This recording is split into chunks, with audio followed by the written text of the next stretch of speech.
Yo, how's it going, everybody? Hook here. Welcome, welcome. Let me put some back music on. No, background music on. It's showtime.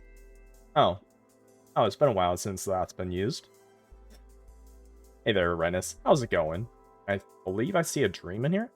Oh, pretty rare to see a dream on here this early, but nonetheless, welcome in. So we haven't done just chatting in quite a bit. Hey there, Dream. Hey there, Hook. Yeah, hey there. How's it going? It's it's Saturday. Okay, to be fair, I've been working a lot of weekends, so it's kind of weird. Not weird. It's kind of I'm out of a loop, let's just say, because I was like thinking, okay, I need to get something fixed on my computer that's still going to this day. And I had it fixed, and it still didn't fix.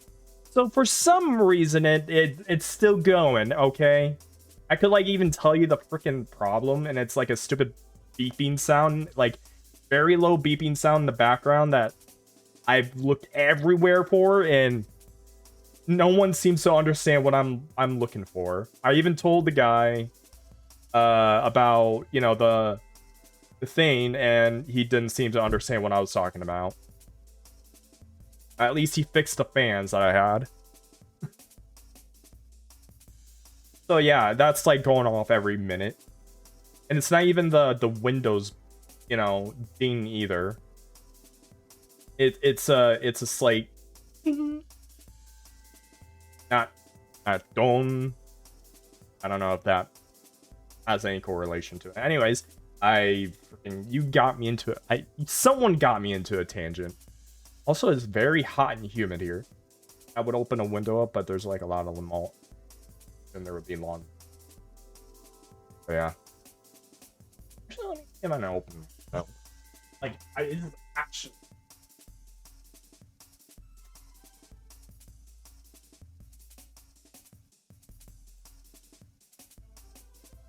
Hopefully, no neighborhood freaking crash goblins are going around yelling and screaming and all that. Oh no, my immersion. I thought you were an actual eldritch dragon, you fool. We're all fake. We're all fake, and probably most of us are gay. I don't know. You have to check that out for a few of the other people there. Anyways, we are gonna be doing some video watching. I don't know about any of the other like there's one video I wanted to watch, and then I do want to get into some practicing coding stuff later on when I'm, you know, bored of watching videos. Oh wow, you're bored of watching videos? Yeah, I'm bored of watching videos. Freaking you ever gotten into like a freaking position I have been going into, you know, with the whole security job thing, and you're watching videos, then you just get bored of it? Yeah, you get bored of entertainment. And then you want to do something else, but you can't because you have to sit there. Yeah, that's me. That's why I chose to do a lot of these other things here.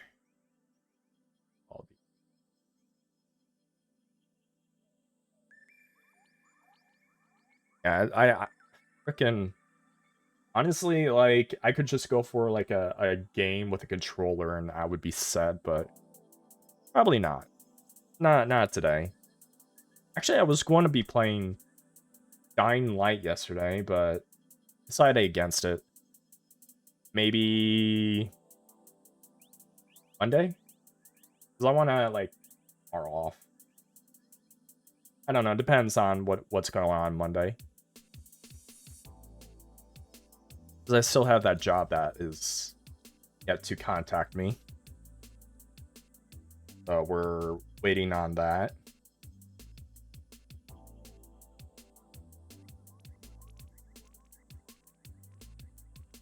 don't know if you're hearing that music or not.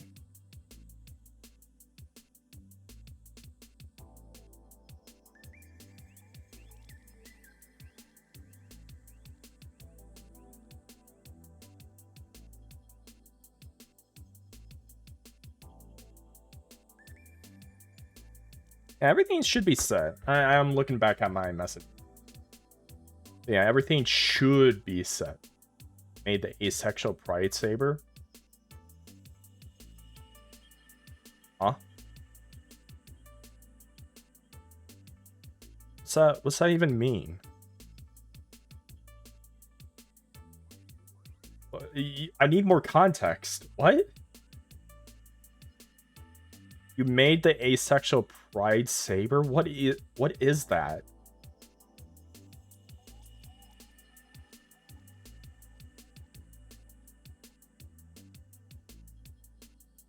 I have some... Are you gonna give me context?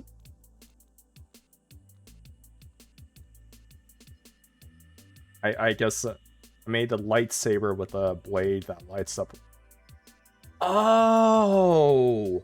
Okay, that's much better. I thought you made like grabbed a saber sword and painted it. That's what I'm was thinking. You painted a saber sword with the asexual flag. Like what? Black, gray, white, and purple. Oh, hey, wait. Those are my colors. Not my color. Those are the colors I don't want to represent. Not saying represent, right? I don't know. Do I look like I have the asexual pride flags on me? Only thing I would probably be missing is the white. That would be all set. But no.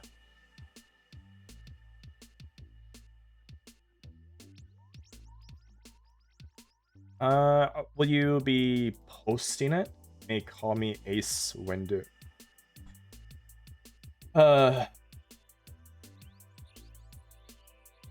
was a good one. But screw you, you're going into the you're going into the wood chipper. You're going into the wood chipper feet first. Actually no, I won't be that mean. Head first.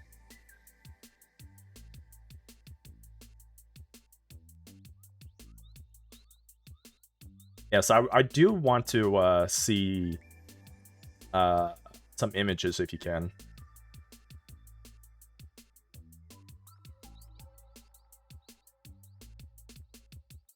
How's everyone's week going? I know I've been doing okay. You're going to nerd.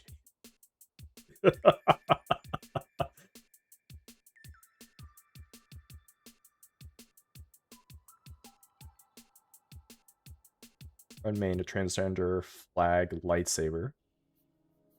That work week done. I am glad for you too. I'm still waiting for my work week so I can actually get money. While I'm doing nothing but just the bare essentials of a job. While I'm on my laptop working on my game. Which, all honesty, I'm working on something completely different. Or like a roguelike kind of game. Except a hovercraft and waves of enemies. Let's just say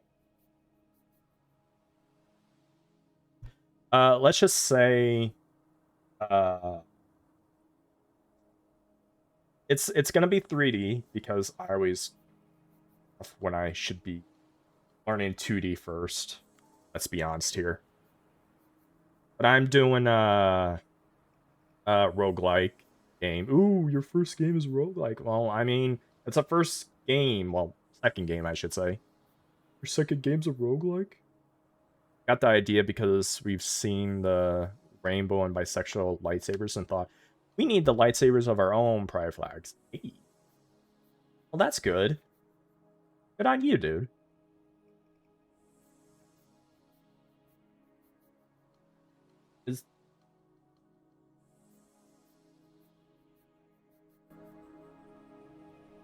I don't know if it's high enough or not. Alright, that's good. I might... Okay, I need to actually straighten myself out. Begins to turn into a ruler. But like a leader ruler? No, I mean like a school ruler. You know, ones that I was gonna say something a little bit unhinged for my taste. Basically what Baldi's Basics use.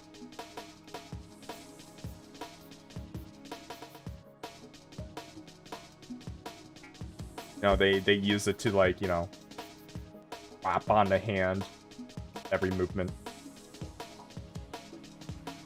Oh yeah, I've discovered something cool with animation stuff. Well, in form of games. There's a thing called animation dependent.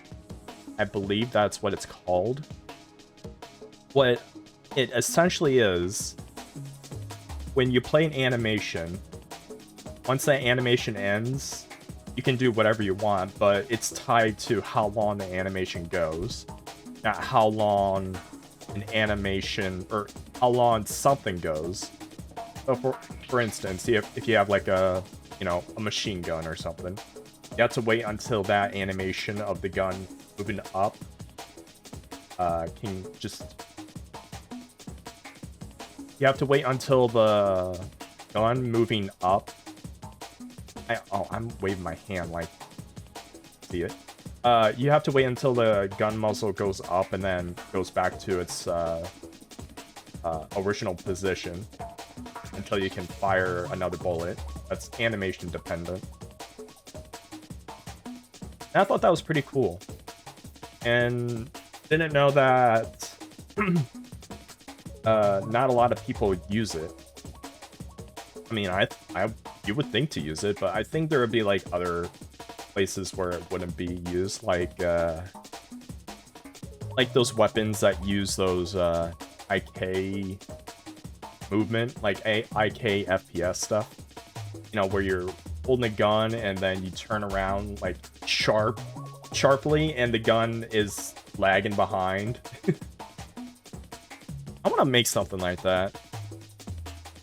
I don't know how. I don't know what question to ask.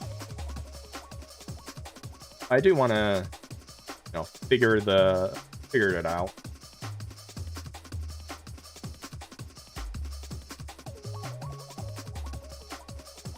And who would have thunk the window being open and it actually pulls me off. And went down to the basement and it was like cold, but then again it was basement. You expect.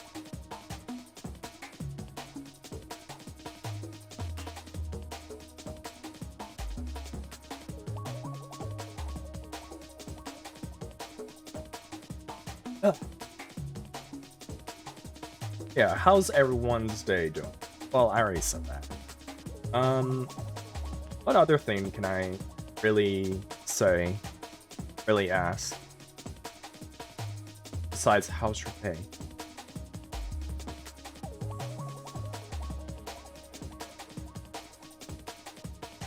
So anyways, did you see about that conspiracy of just go full-blown, just... Is it red pill? Red pill moment? I don't know what kind of pill, or if I'm saying the correct context. The whole... Just drop everything. It's just like, yeah, have you heard about this? I don't know.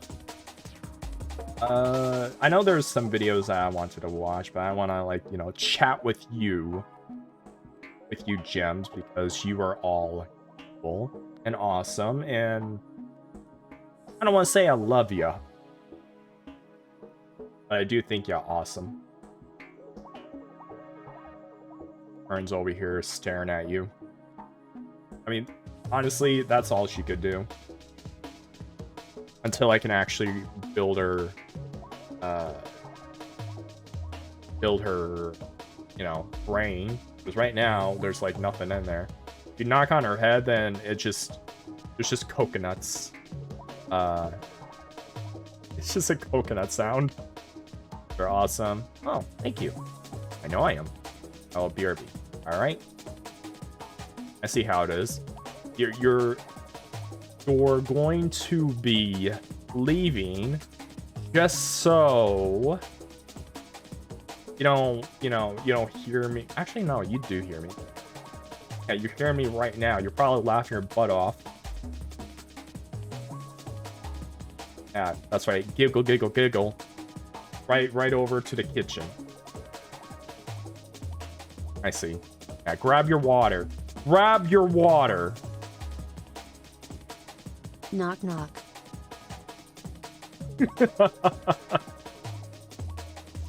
Who's there?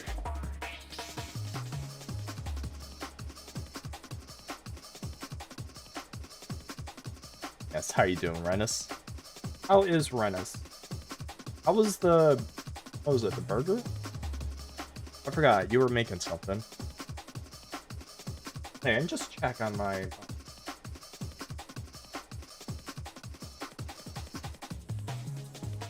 Wait, no. Oh, that must have been for a while ago. The door.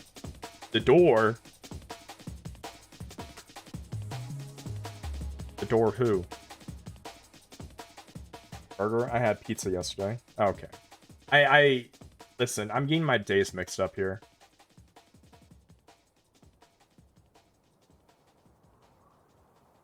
I mean, it's only like what? March of this year, so I mean, we're still like a few months into the year, right? By the way, I'm joking. I know it's June. Yeah, it's June. It was sadly mid, but the 3 we ordered were all kind of similar. But it wasn't the best first impression. I'd eat it again, though. I mean, at least it had that. To me... keep going back to pizza. Like, the topic of pizza. Every time we're on stream... I guess in a sense, I'm so afraid of losing Fine here. that I scare myself to win. Oh. So every time we go onto my stream, we always talk about pizza. Like, oh, I had Little Caesars. Oh, we had Domino's, Pizza Hut, and then we had the local chain, blah, blah, blah. I mean, it's not bad. It's just, I wasn't paying for it. Otherwise, I would have done different pizzas. Oh, okay. I mean, you ever had a pizza where it was just absolutely disgusting? Not disgusting, but like so below mid that even if you were offered a slice, you wouldn't even have it. I mean, there would be a few possibilities where I would be granted pizza and then like, oh, it's pizza. And you just take a bite of it and it's just like, oh, okay, this is not like toppings and style. Yeah. Well, not even just toppings and style, just like the entire, you know, just if you keep the same toppings, then it would probably be bad for certain chains. That's what I'm talking about. Like, if you have your pizza that you want, then yeah. Also, welcome back, Dream.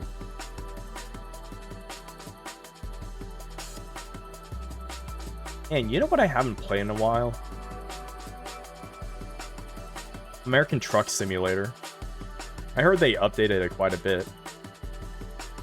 And there's also a DLC. Did I even get that DLC? No. Did I get that DLC? I mean, it's from my own home state. It'd be weird not to get it. I mean, I'm not even gonna play it today, so why would I even, like, get it now? I could just wait for a sale. Oh, but it's like a whole $3. Yeah, but it's a whole $3 I could, like, use for something else.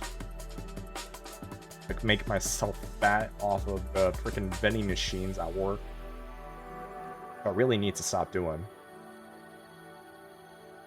I think it's because like I just been bored over at work and just like I'm gonna grab something that would produce more dopamine in my brain. That's probably it. Which I know I figured the problem and I'm still doing it and I hate myself for it. Because I love to have this feeling, that scared feeling of not knowing what's going to happen. I say again, this is what I love to do. This is why I come here. Oh yeah, I'm getting more love to have this feeling. art and emotes coming in. I'm so afraid of losing that I scare myself to win. That's make my brain go weird anytime I hear someone talking in the background. It even goes off to work too. If I'm talking to someone on the phone and there's like 3 different people talking in the background, I cannot listen to the person in my ear. And I have to actually cover my other ear just so I can listen because the other 3 are talking. Like, are you kidding me? And then you have the person on the phone being mad because they're like having to repeat themselves because my brain can't figure the 2 conversations.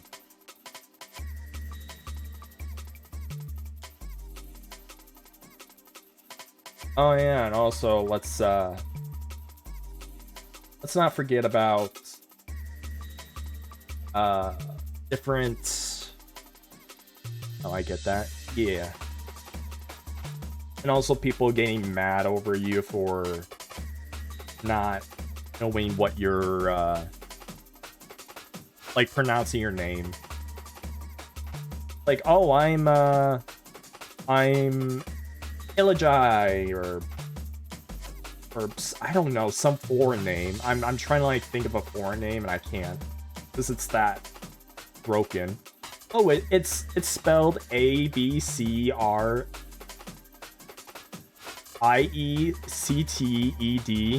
Like, how do you even pronounce that? And they pronounce them and it just sounds like gibberish. Like, I'm not even making fun of them. I'm just saying how, like, I can't even spell it. Hey, this is not me, like, dissing on them for, you know, being different. I'm dissing on the fact that I cannot spell it, and sometimes they get mad over it. Like, are you kidding me? Like, I get it. You have to keep doing this every time, but, like, I don't know anything, okay? I don't know any foreign people. Well, actually, no, that's not true. I know quite a few, but even then, they're, like, I don't even know their real names. Only their fake names. So I guess it doesn't count, but it does count? I don't know. Gems does it count? If you know someone but don't know them, know them.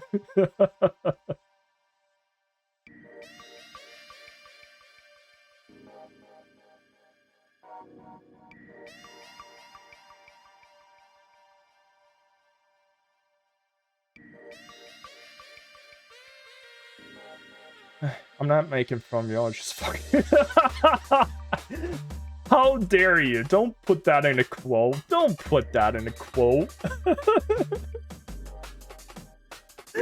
How dare you, Rennis?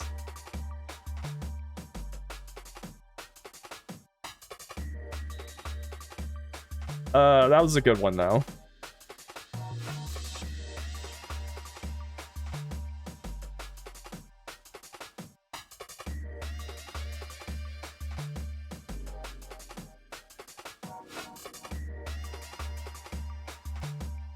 Oh, right.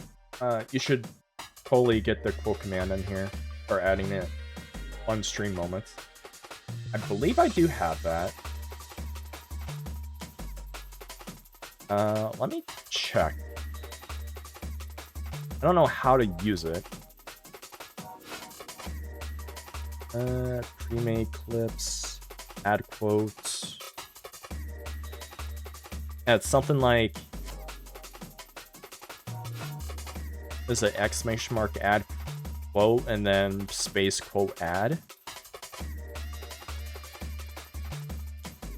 I don't know how that works. Hey Dream, could you do me a favor? No quote found. Quotes must be enabled. At least one kind of feature to work. Okay, I'm gonna. And hey, why don't I just send it?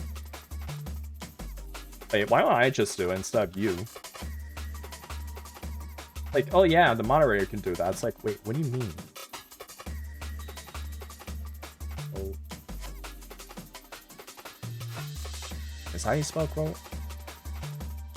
That is. Okay, maybe a... Yeah, I think I need an exclamation point on that. Quotes must be enabled. At least one quote must be added.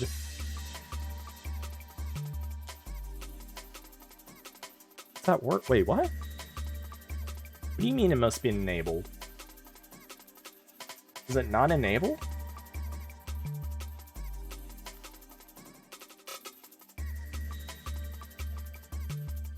Huh.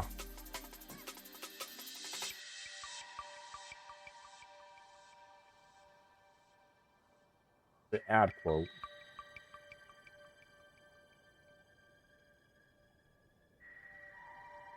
Weird.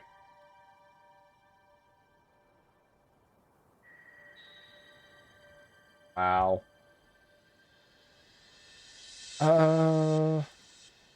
Actually, let me check. Veg. Hands.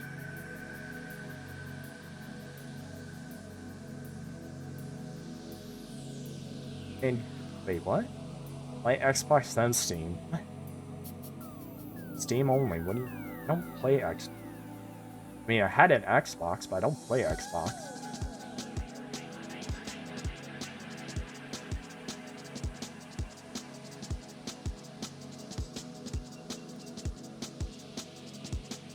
Get actions from. Oh. Hmm.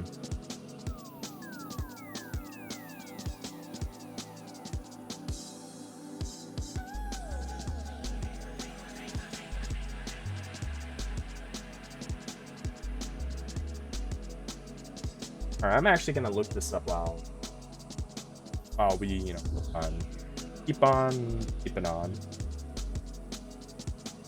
Also, speaking of that game, when is that gonna get a freaking discount?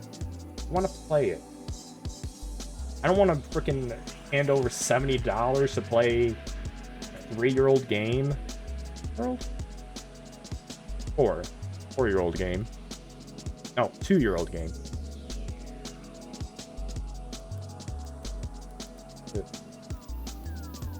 I mixed it up.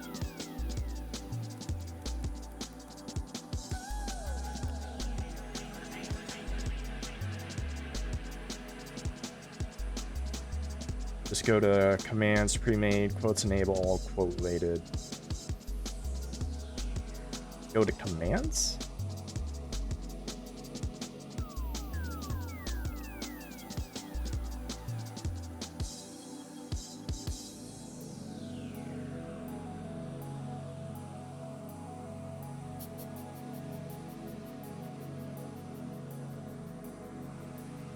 Oh, you figured it out?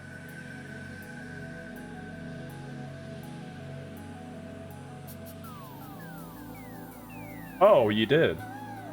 Oh, wait, no, this is for stream element. No, I'm actually thinking about deleting stream elements. I just have it for a reason.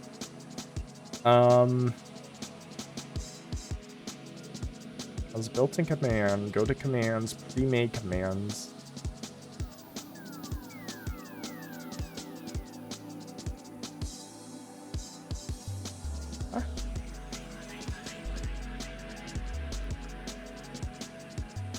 Yeah, thank you. Or, yeah. Thanks anyways.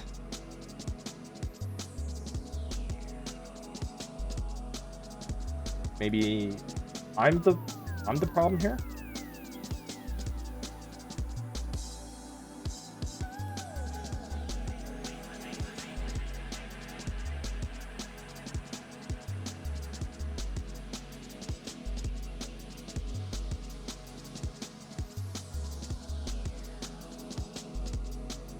Oh, figures. Alright.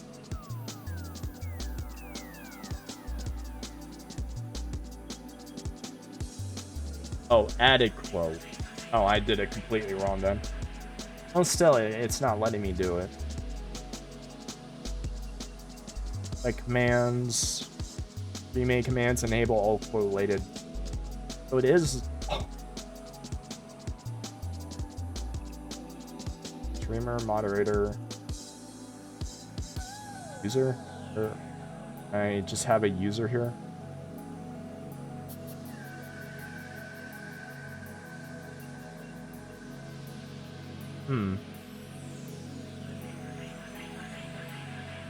Okay, maybe... Wait, no. If it wouldn't work for me, why would that? Hold on.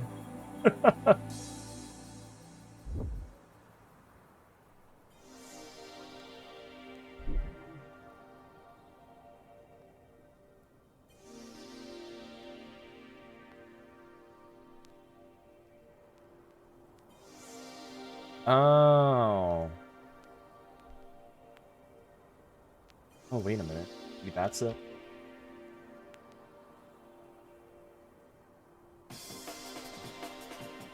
Add quotes.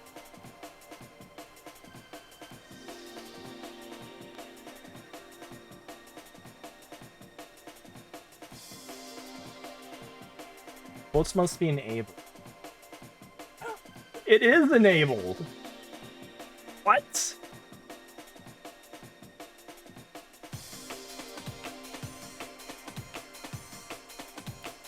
Let's do enable.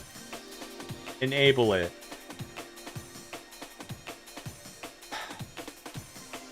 Only takes a few steps. Yeah, thanks, AI overview.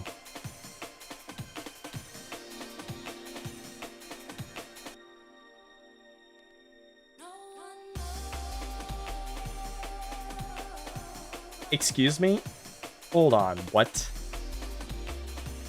Who calls the 3 lines a hamburger?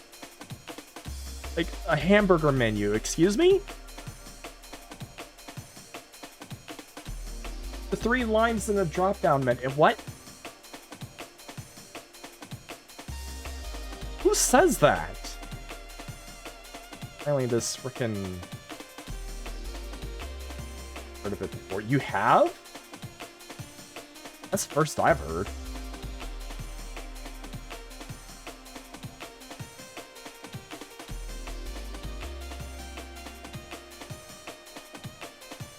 Like a menu icon you see on a food app.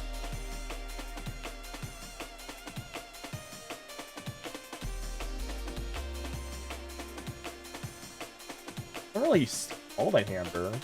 I would like call it more of like a vent. It looks venty to me. Like you see on a wall of where vents are. I call it a vent.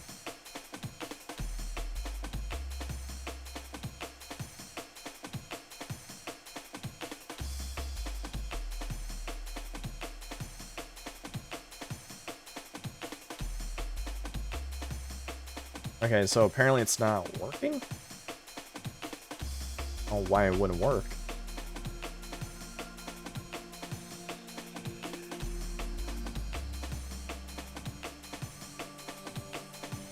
Unable to load notifications, okay. Yeah, I'm not sure why it's not working.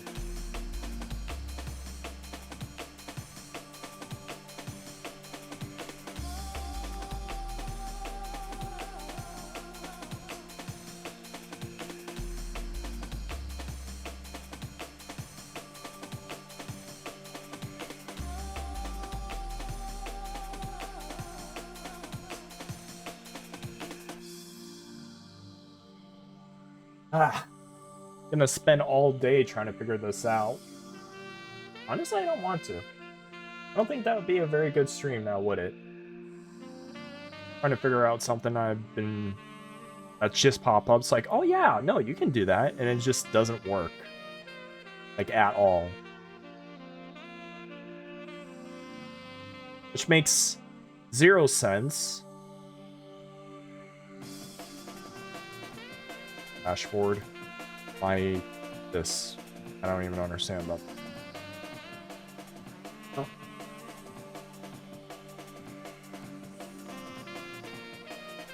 Yeah. So, what do you want to talk about?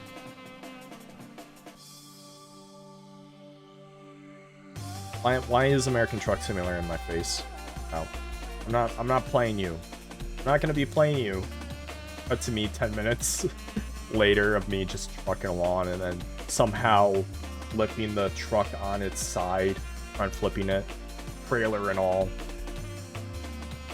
Yeah, that would be me. Like, look, how did you manage that? Listen. There's a lot of things that you should not be too worried about yourself, but yeah, it's there. It's there.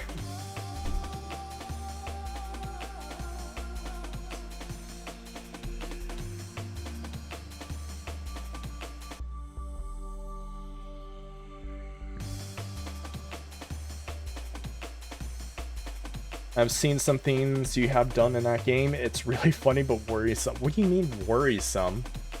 But you think I do that in the real world? You think I actually go in speed? No, I'm like one of the most safest drivers. Like, I go the speed limit. Sometimes I would go, you know, maybe 2 miles over. 3, 5, depends. Like, mostly I drive. Test. Okay, so current works.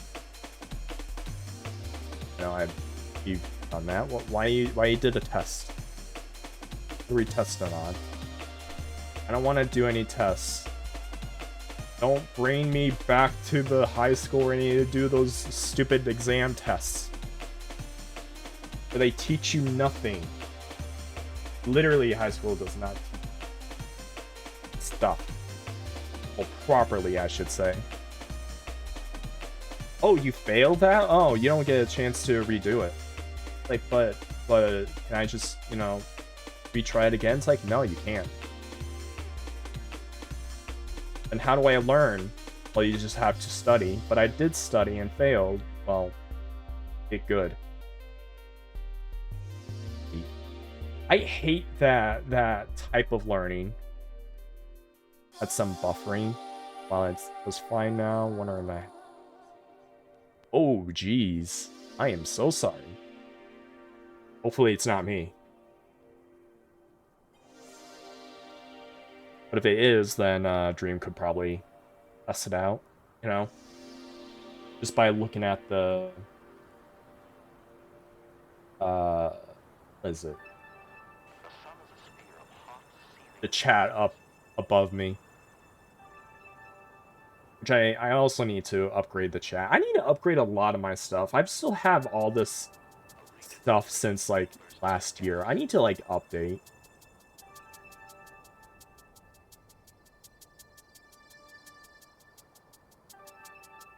And I just don't feel like it. Like, ugh.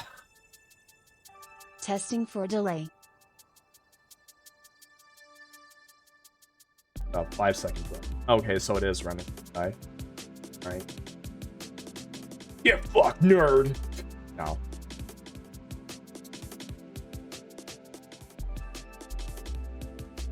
Average is about 3 to 5 for me.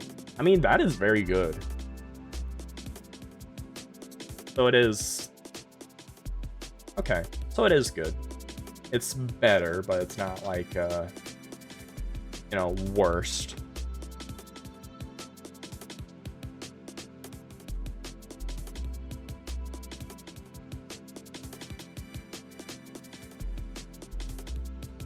It was worse a moment ago. Yeah, I've had that same issue yesterday.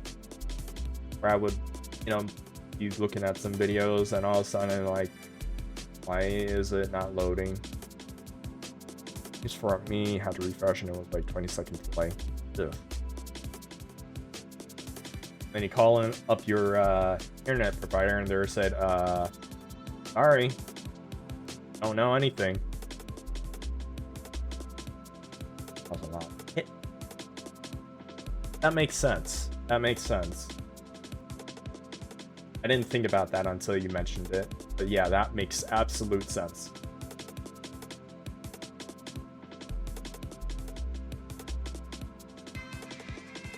Oh yeah, so I was thinking of some cosplays. Actually, just recently. Like, I would love to see a cosplay of Curran. I want to know how they would do the eyes. The horns would just probably be static on it. Ale. All this stuff is just more of rags and stuff you find around. It's not that much of an issue with in terms of cosplay. It's not like your average. It's not like your average what is that name? The gambling, the anime gambling games. Oh, which one? You gotta narrow it down, Hook. Withering Waves? That's like the... It wasn't one I was thinking of. And whatever. Point is, it's not like those other cosplays that like have very fancy stuff that you actually need to learn how to sew in order to wear it. It's just, let me just we're here. Oh, hi. Oh, what are you doing? All right, so yeah, I think it would be pretty good. You have the little trashy look scarf here. The little, not vest, but like shredded. Like most of it is shredded. The pants here can just be, you know, shorts. All you need to find yourself like a purple belt. And these wrists you can probably find them over at Hot Topic. And the hair, I mean, besides it being golden. Well, it wasn't actually supposed to be orange, not yellow. I'll need to fix that. Or maybe it will look good. Who knows? Yeah, but with the eyes here.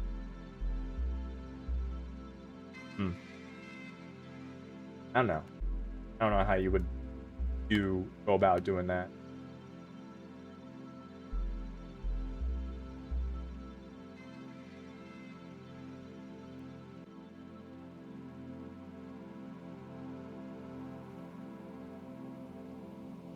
It's a look that I don't even know how you would imagine a look like her. Like, what would you even put a category on her?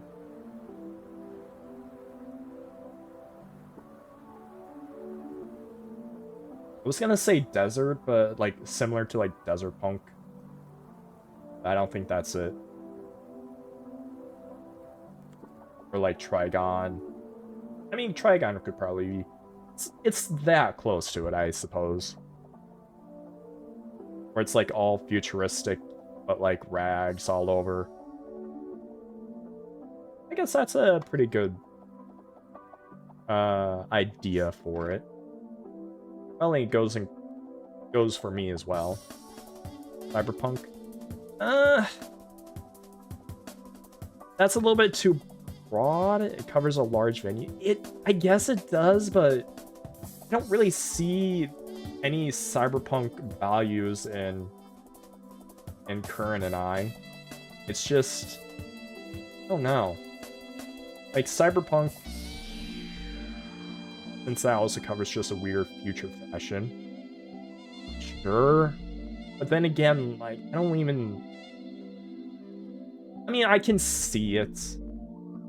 I can kind of see it, but that's not what I would go for. It's not like there's not really much futuristic looking stuff on either one of us, unless you want to, you know, have the horns and tail be like the proof, which is not really proof, just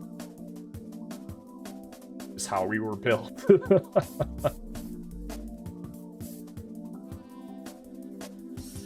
Desert Wasteland Punk is probably closest without two being specific.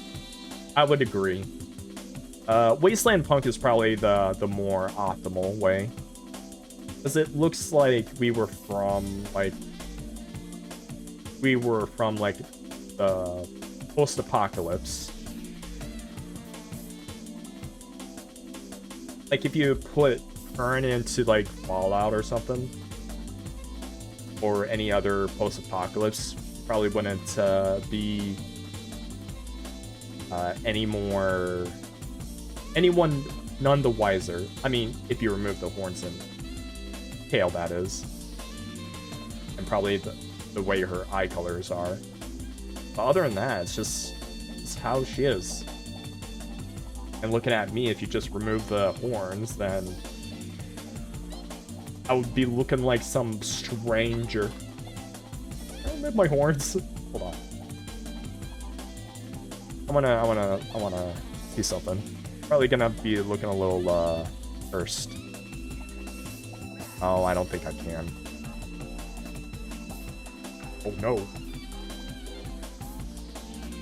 Oh, here it is.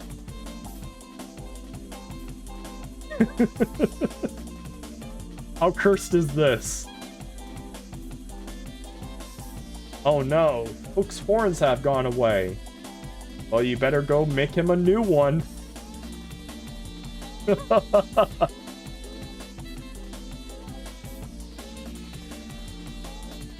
Jeez, that just reminds me of when this one League character. Congrats, you're a Wasteland Fall NPC.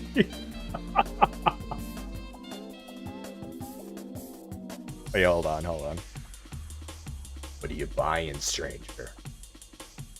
I got some goods to sell you. Top of the line gear.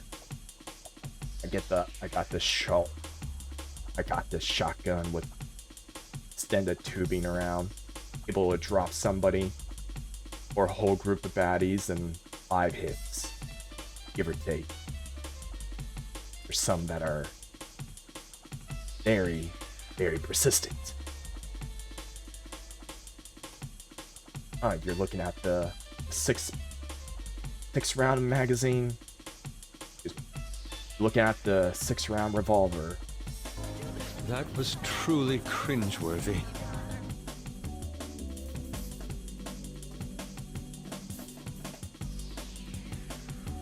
Excuse me, I'm doing a bit here.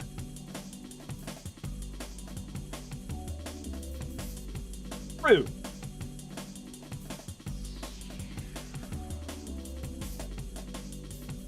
So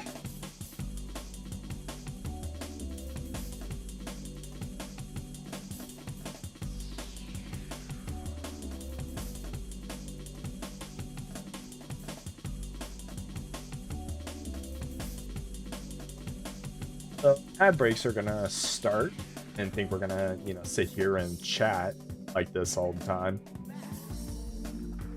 But here we are chatting.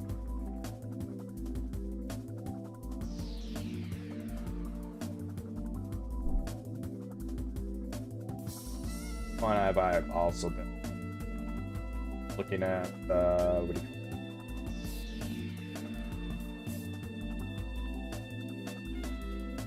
What the... Oh, I see. That is interesting.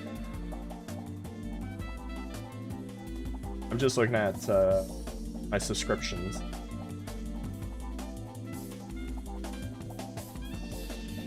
And there's quite a few that are on. Why is Todd Howard here? Excuse me? When freaking Todd Howard, when are we gonna get Skyrim 6? Or Oblivion, or what is it, Elder Scrolls 6? When are we getting that? It's been since 2019. And you teased it.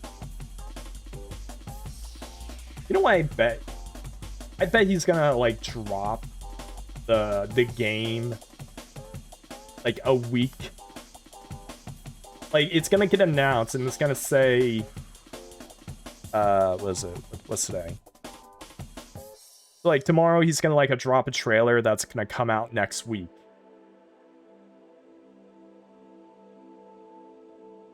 I'll just what was it?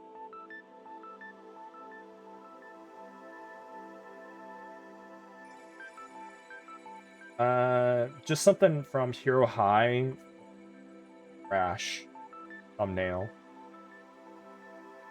Gamers keep on winning, which honestly I've been very much just out of the loop because I just don't care enough to look.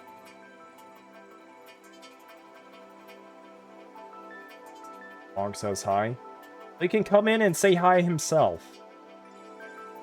What are you, freaking, Weenie Hut Jr.? Not gonna...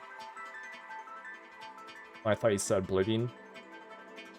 I might have said Oblivion in those mix of words, but I meant Elder Scroll. Skyrim, then Elder Scroll. If I said Oblivion, then... my bad.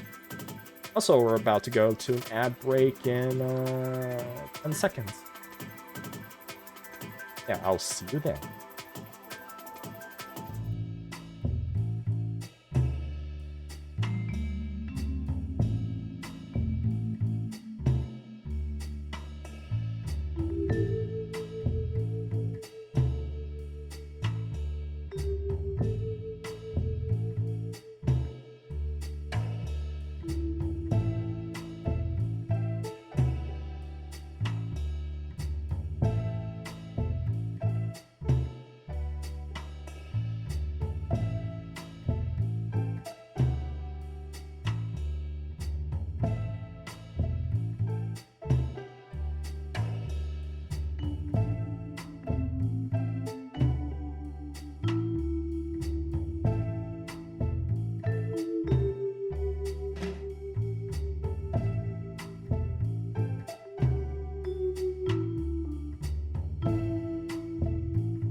Hey, I'm back, Jim.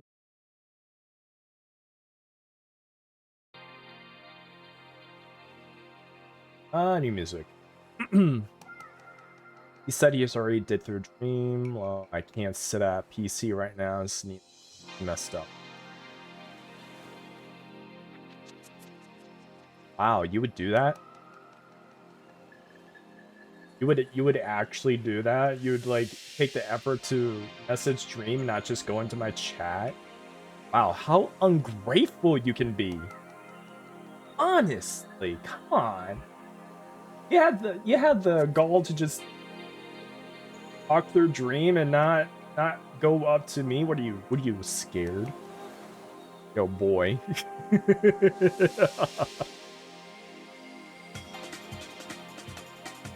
Hope he does feel better though.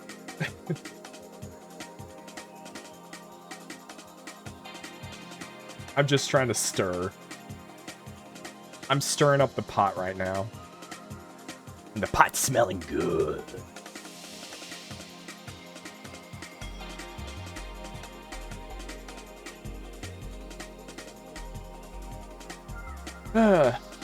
Alright,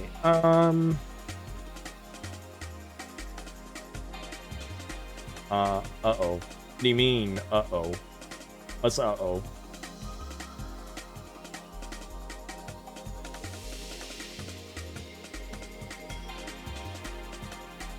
Wow, that is actually, no. Huh. Neat. Oh yeah, I'm getting my own, pop? At emo? I forgot what it's called. The one that's hitting the table. You know, doing this. I don't know if you could hear it. You know, doing something like this.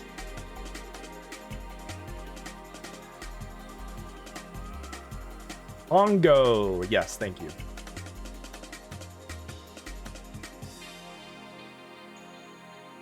Keep thinking it's Bobcat. Yes, that one. New emotes, and the only thing I haven't really done is update my stream. Oh yeah, which is another thing, like, I haven't updated because I didn't feel like the need to, but I feel like I do have to. I just don't know what I would want, because I'm, like, actively busy with other stuff. And I'm actively spreading myself out too thin. Oh hey, I need to go and edit videos. Oh hey, I need to actually go study, but I also need to go and do other things. I am, like, all over the place, and then I just burn myself out. For that day. Nothing gets done. I am trying. But like for the stream thing, I just don't know what I would do. Like I'm on the same thing as what? I like what Kara's is. Doesn't really updated anything, and hers still looks good. Look here, you pointed-headed space lizard. I got bum leg at the moment. Simply game. Oh hey, Smog, how's it going, dude? Welcome on in. You know, and simply getting up to today. Oh, today. Hi, hurts. Don't make me use your horns as toothpicks. I don't know. You can grab my horns. You just phase through it. Maybe my horns are portals and you just landed yourself in the middle of my space. Completely wandering through the endless void of the universe.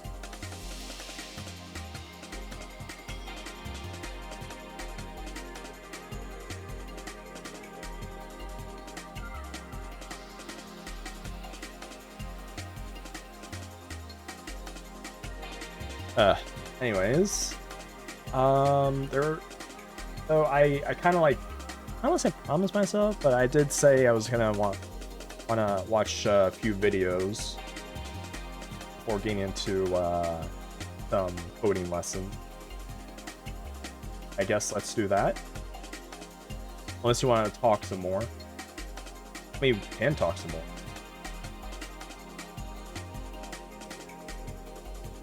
I just know what I was talking about.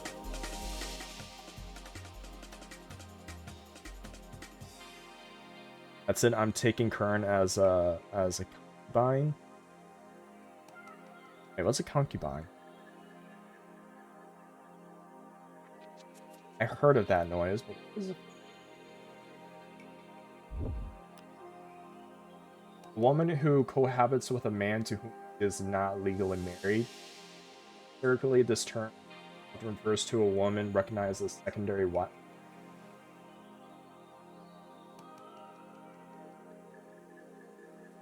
Huh?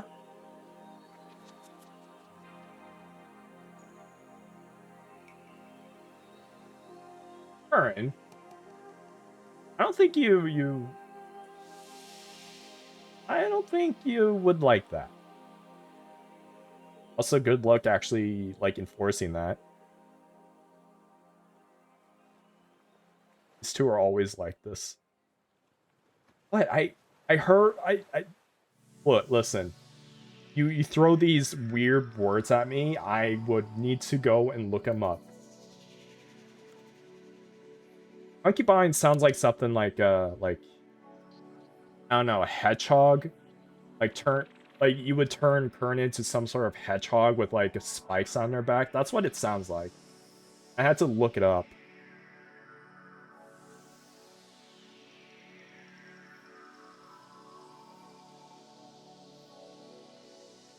What? What? Why are you giving me these looks?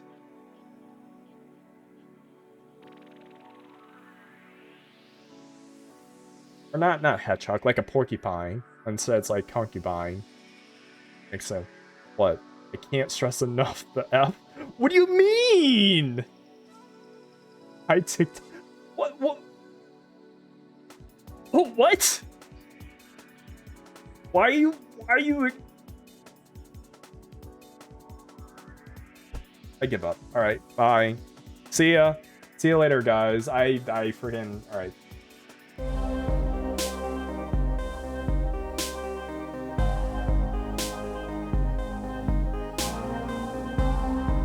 All right. You know what? You all suck. You all suck. Just because I don't know a word and thought of it was another word does not make.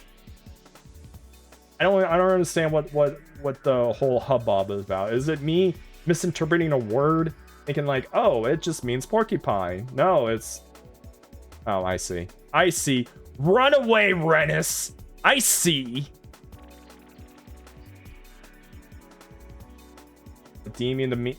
I looked up the meaning. I looked up the meaning. Reem. And I went and said, oh, that's what it means. Okay. And then I went to say, I thought it meant, you know, a porcupine. Not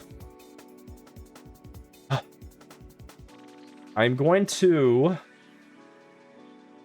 I don't know. I was going to strangle somebody. No, that won't work.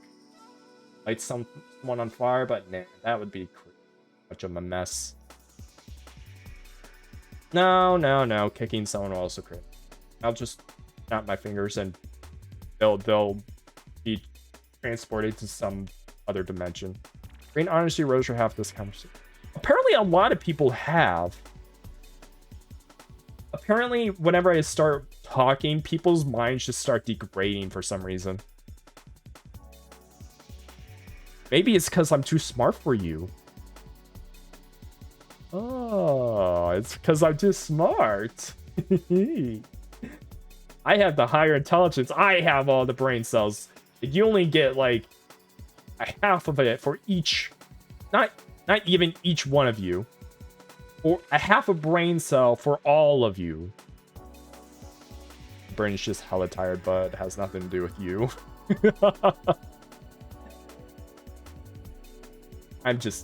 I'm messing. You know that. I won't actively insult you. If I did, then please call me out. It's usually I just kind of close it.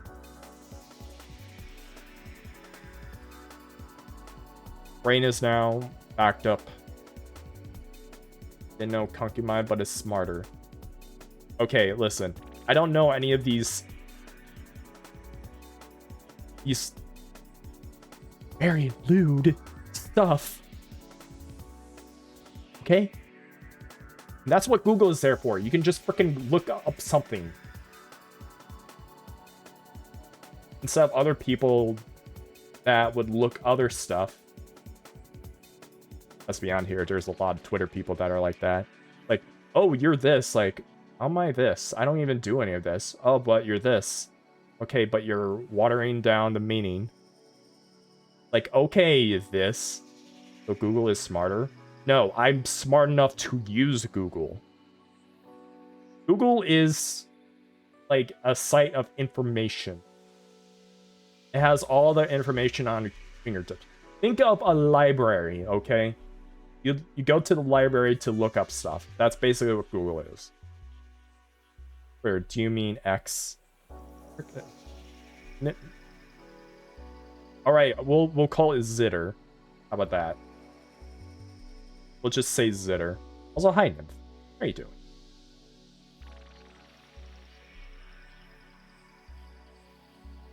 I don't know why, but like, all right, dream shake 'em. But then it's like, wait a minute. No, you haven't really done anything wrong. You're technically right. So you don't get the shakes now.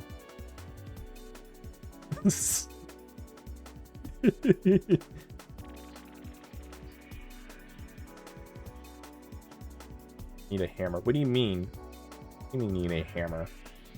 Is it hammer time already?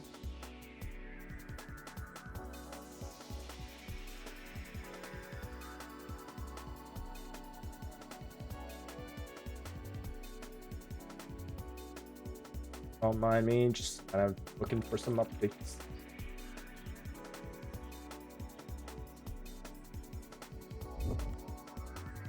Oh, right. Oh, right.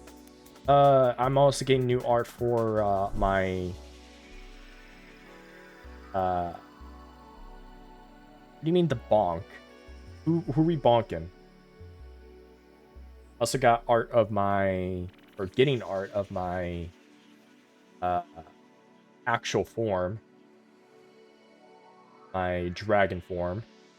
The hammer. Oh no, it's the hammer! Oh, what was it?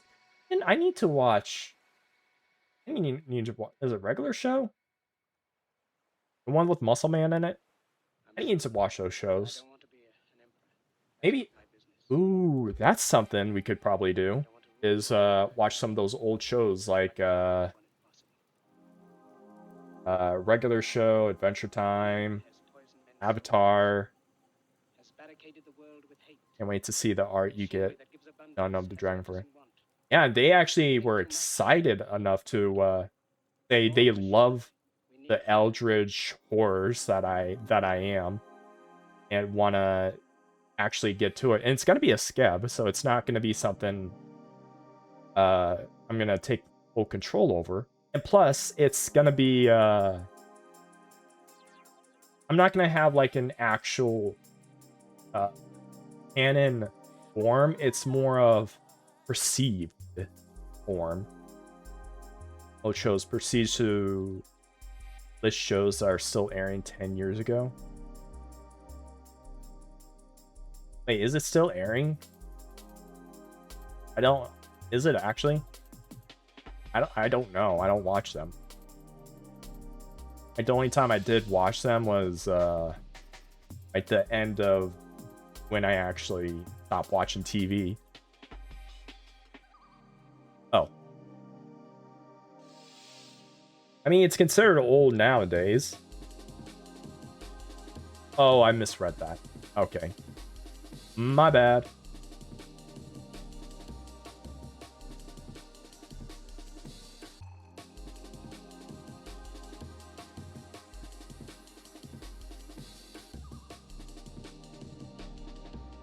Yeah, I'm gonna have to bug dream about Urge Cower Doll is ancient. Probably. I mean, what do you expect, you know, the old games, you know, like the N64s and stuff that's being talked about to this day. Is that considered ancient?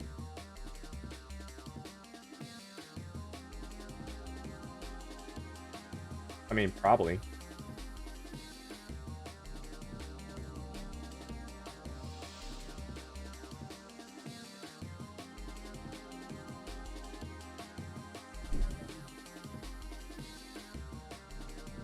Rip OG Teen Titans for being on air for like a month ago. And we missed something on season 5 of that, when it's supposed to be about Starfire, from what I've heard. But it got canceled, and they made the movie. That sucks.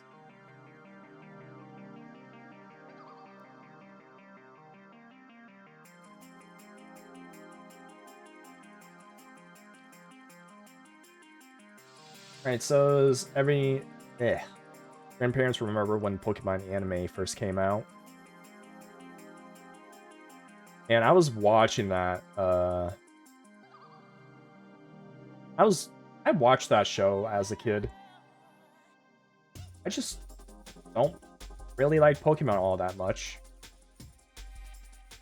Believe it or not. I was more of like a Mega Man kid. Like Battle Network specifically.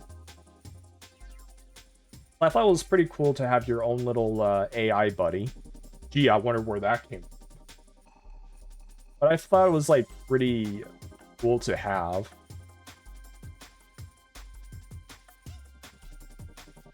And there was like a show that came out with it, but by the time I get home from school, it would like end.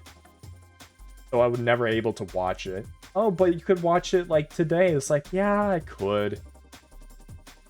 It's not the same as when I wanted to watch it, or like back then. When are you gonna net battle me? I'm not going to net battle anybody. I hadn't even played through the game. Like, I bought the 2 things and just didn't I didn't continue on because, one, I just gotten like, in memory it seemed like a good idea, but then in practice I was like, oh, okay. It's like the most annoying thing about Network when you're on the net is just the battles, like the amount of battles you go through.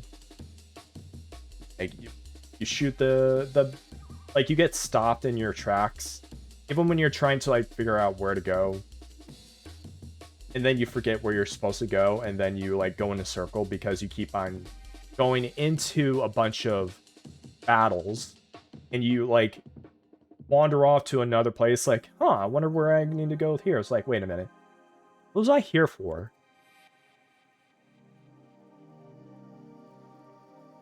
So I just kind of like cut that series down. I would love to go back to it, but I'm just I don't have the heart to do it.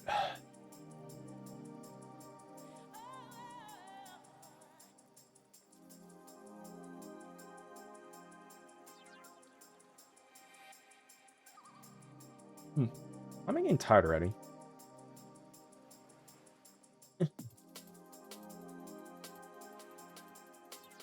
Oh yeah, so is everyone ready to watch some videos? You know, to react to them? I am.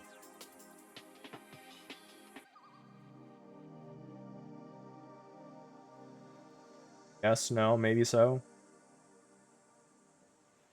Oh, okay. Well, you got one for Yi. Yi. So assume it's yes. What kind of is today, Hook? We have one of a game called Mag that was made by someone who has like under 1,000 subscribers. Another from Circle Tunes about the new genre that saved gaming, Friends Law. Maybe another one, but honestly, I should probably improve that. I don't know. I removed it. We're gonna watch that. We're just gonna start playing a new game with the open world exploration, skip the tutorial just to wander to unlock all teleport. Aw. Honestly, I'm glad you're able to do that. Just unlock all the teleporting spots. I mean, then again, you don't really need to have a game to handhold you. But then again, you skip the tutorial. Alright, let me get started here.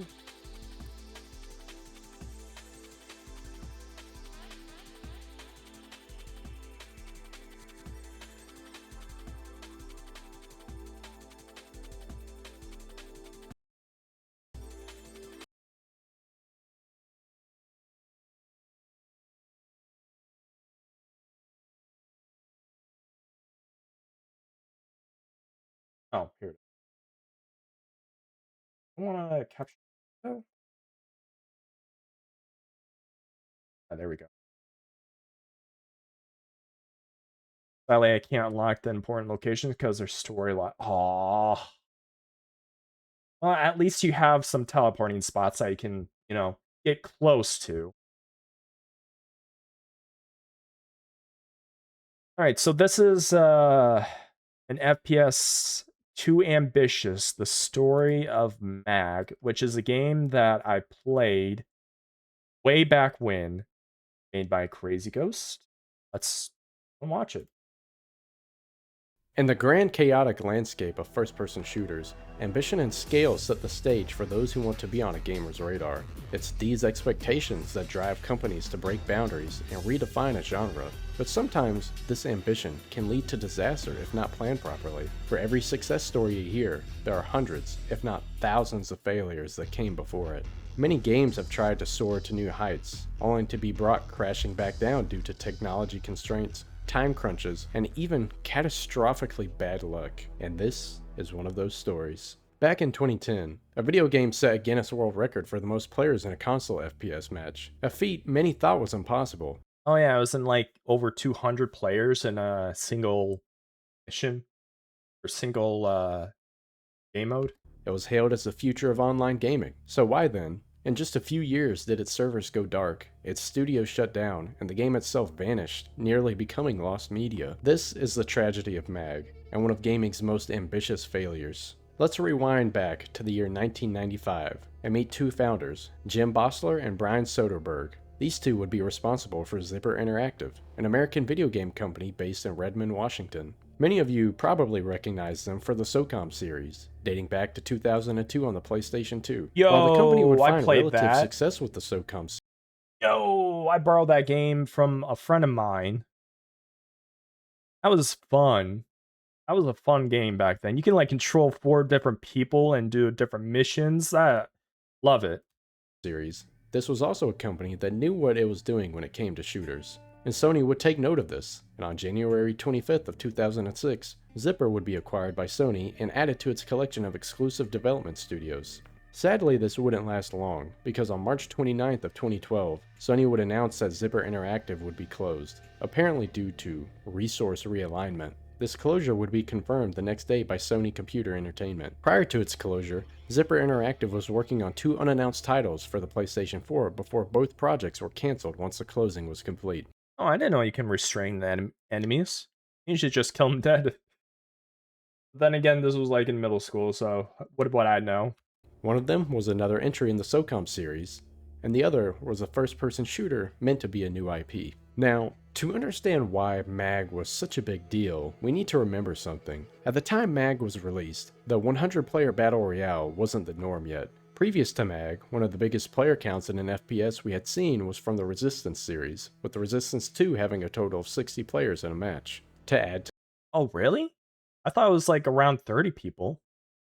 To this, COD was setting the precedent for what the FPS arcade shooter should be, and Battlefield was known as the large-scale FPS. Not only this, but of course there was also Halo on the Xbox. This was a time where these games were starting to become titans of the FPS genre, so it would be relatively difficult for a new game to stand out amongst these. I mean, what more could you possibly do? They've already set the grounds for anything new in the genre, right? But then Sony's E3 press conference rolls around, and Zipper drops a nuke. They announced a new IP that, in all honesty, sounded a little bit too good to be true. Well, I guess not a little bit. It really sounded too good to be true. But for the early 2000s Sony fans, Zipper meant something. You knew they were a capable company because of SOCOM. They were a company that understood the ins and outs of network code, and they were banking all that experience on their newest project, codenamed Massive Action Game, or MAG for short. Yeah, if you're really good at networking and just all the connection stuff, you would probably do something with it. Granted, that would be your absolute highest thing, but yeah, it's like the best outcome of it, because mag at the time was talked about for its player count, and the gameplay was a little bit stiff. Special and revolutionary premise: 256 players in one match at the same time on a console. Even by today's standards, most battle royales don't exceed 100 players. And even then, how many of those battle royales have even less than 100 player count? We've only seen Battlefield dip its toes into that with 2042, and, well, we know how that went. To say this sounded like Wait, how much is 2042? Actually, I'll check that out. Eric.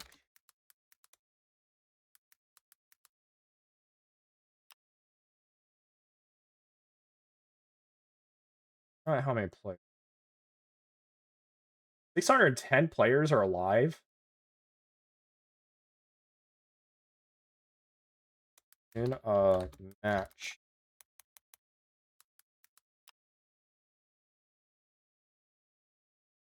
Uh, 64 to 128. Wow, that's a lot. All right, you. All right, Nymph, I see you. load of baloney would be an understatement. It just didn't seem like it was feasibly possible at the time, especially the fact it would be on a console. How would a console, and a PlayStation 3 for that matter, handle all that network traffic? Even PlayStation's president, Jack Tretton at the time, said it pushed the PlayStation 3 to its screaming point. No, you're not lying. I'm just like, okay, I know you're telling the truth. But like, you didn't have to say it out loud. Zipper's solution?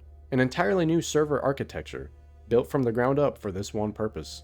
For FPS games, there are 4 main network types that they may use: client server, listen servers, peer-to-peer, and local area network. Now, which of these did MAG use, you may ask?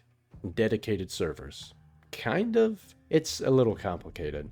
I'm not entirely sure about this, as the only info I could find was from a discussion board on Unity and some of the commenters talking about it, but we'll just roll with it. Zipper Interactive achieved MAG's unprecedented 256 player console concurrency on the PlayStation 3 through a combination of proprietary custom server architecture and intelligent data culling. Okay, so what does all this jargon mean?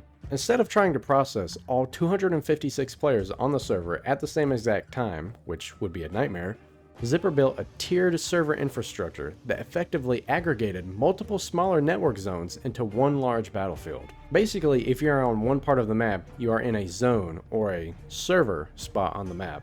Is that how they did PlanetSide 2?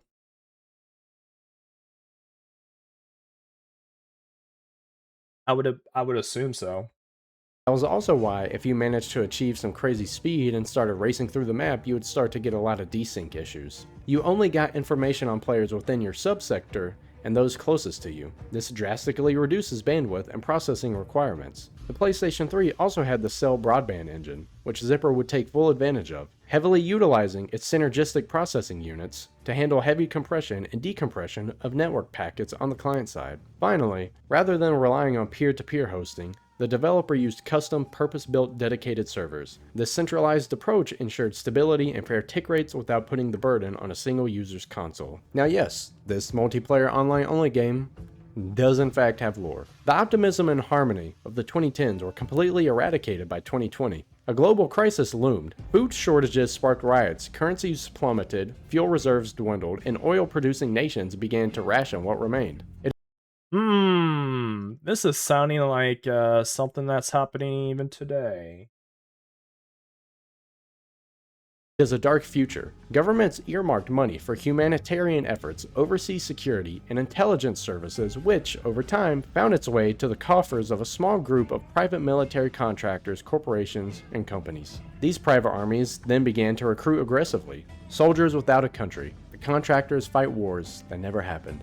This is the nature of the Shadow War, where the three biggest PMCs, Valor, Raven, and SVER, are the focus. The three contractors all have their own style. Valor is based in Alaska, but their territory extends through the Americas. Their recruits are seasoned war vets from the UK and the Americas. Valor has a classic military style. These guys are the classic heroes of the three factions. Raven is... Man, I played through Valor like last and just see what's up, and they're pretty mediocre to me. I chose Raven first because I thought they were pretty cool. Based in Austria and tend to recruit from Europe, including the UK, out of which Valor also recruits. However, anyone who studies Raven recruiting information such as maps would realize that their personnel hail from as far as Western Russia, and to the Middle East, including countries like Iran, Saudi Arabia, Israel, etc. They are the most technologically advanced faction, and their soldiers are trained with the state-of-the-art equipment, but have little real combat experience. The SVER is... You're pretty cool. I like to think I'm pretty cool. Based in the Chechen Republic and recruit from the Middle East. Wait, who is these guys again? Combat experience. The SVER. Oh, SVER. And this was like my most played one. Because I like their... Because back then I used to have like a character dressed similarly. ER is based in the Chechen Republic and recruit from the Middle East, Asia, and Eastern Europe. They have also been... Honestly, I switched between Raven and SVER. Known to recruit from the UK. They are opposite of Raven, with little in the way of technology and funding, but their ranks are comprised of soldiers who have been fighting in wars all their lives. Don't be misled, for they all have an equal chance of winning the Shadow War. Also, do not be deceived by their terrorist looks. They are more like freedom fighters.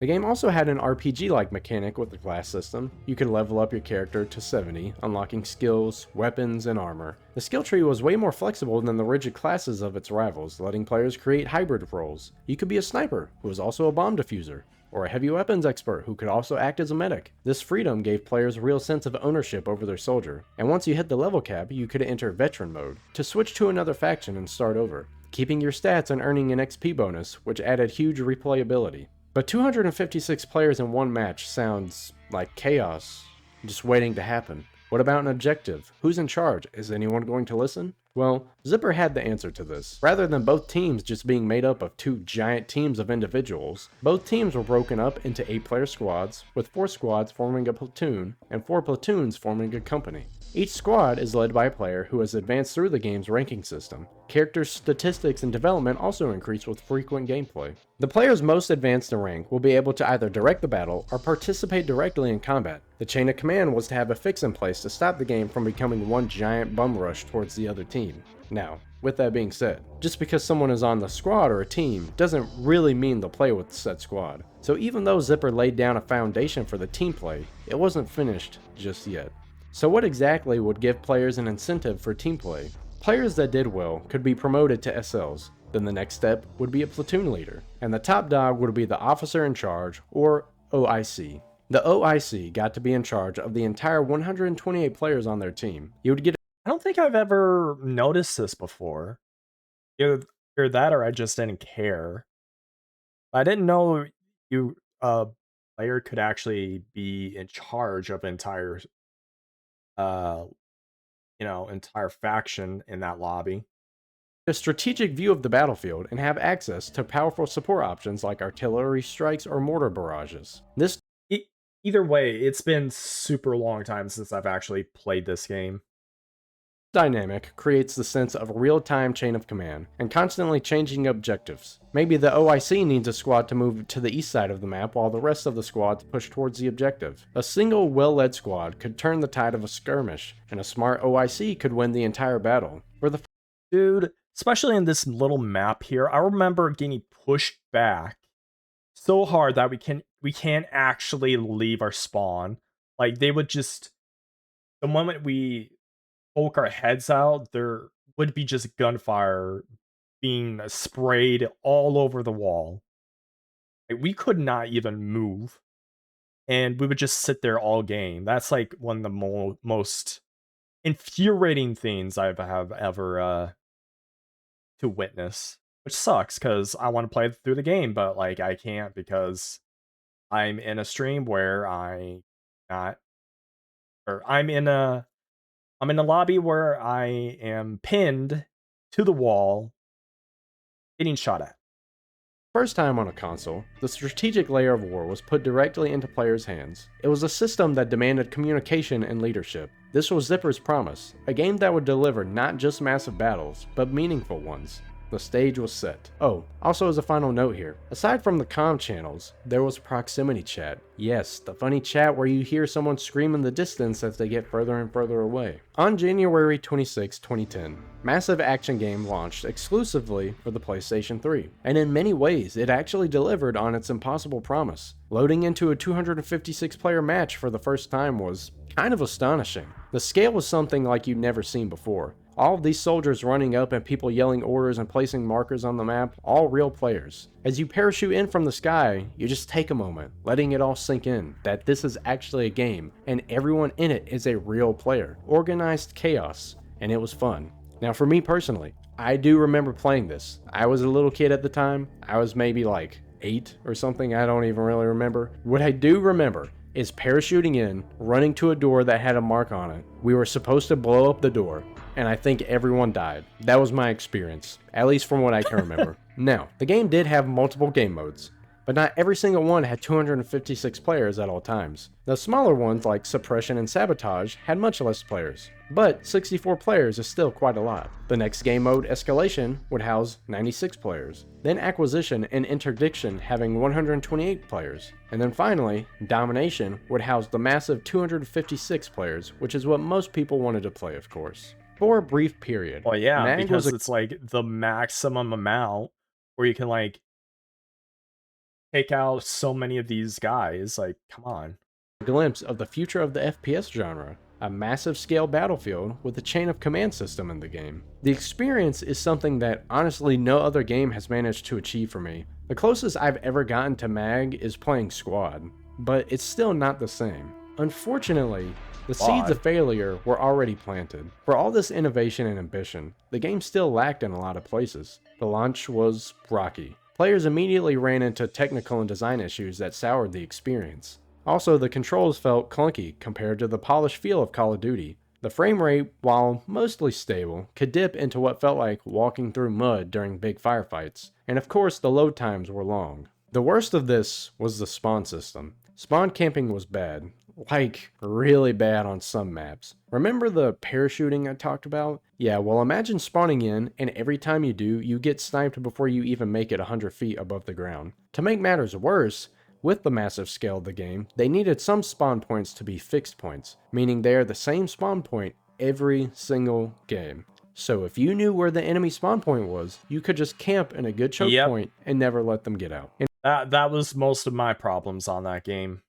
for a game that prided itself on teamwork, many felt the tactical depth was surprisingly shallow at first. The game was already losing players, and in the age of the hyper-competitive FPS market, that just isn't good. You had an extremely short window to make an impression on COD, Battlefield, and Halo players, and MAG was struggling to even retain the players that wanted to give it a chance. But Zipper didn't want to give up. As I mentioned before, this company was reliable. they listen. And just a month after launch, they released patch 1.03. This wasn't a minor fix, it was a dramatic overhaul. It rebalanced every single weapon, fixed bugs, and repaired some of the broken spawn loops. And later patches addressed exploits like team killing. Slowly but surely, the game started to transform. The developers' dedication was paying off. MAG was becoming more stable and more balanced. The community, which had nearly given up on the game, began to stabilize and even grow. MAG was turning into the game it was supposed to be, a cult favorite cherished by a dedicated fanbase. MAG survived the rocky launch, but a new problem would be on the horizon, and it would be one that no one was ready for. Also, if you like what you see so far, consider subscribing to the channel. I've got plenty more games to cover in this series, and I let you guys vote on which one you want covered next. By the spring of 2011,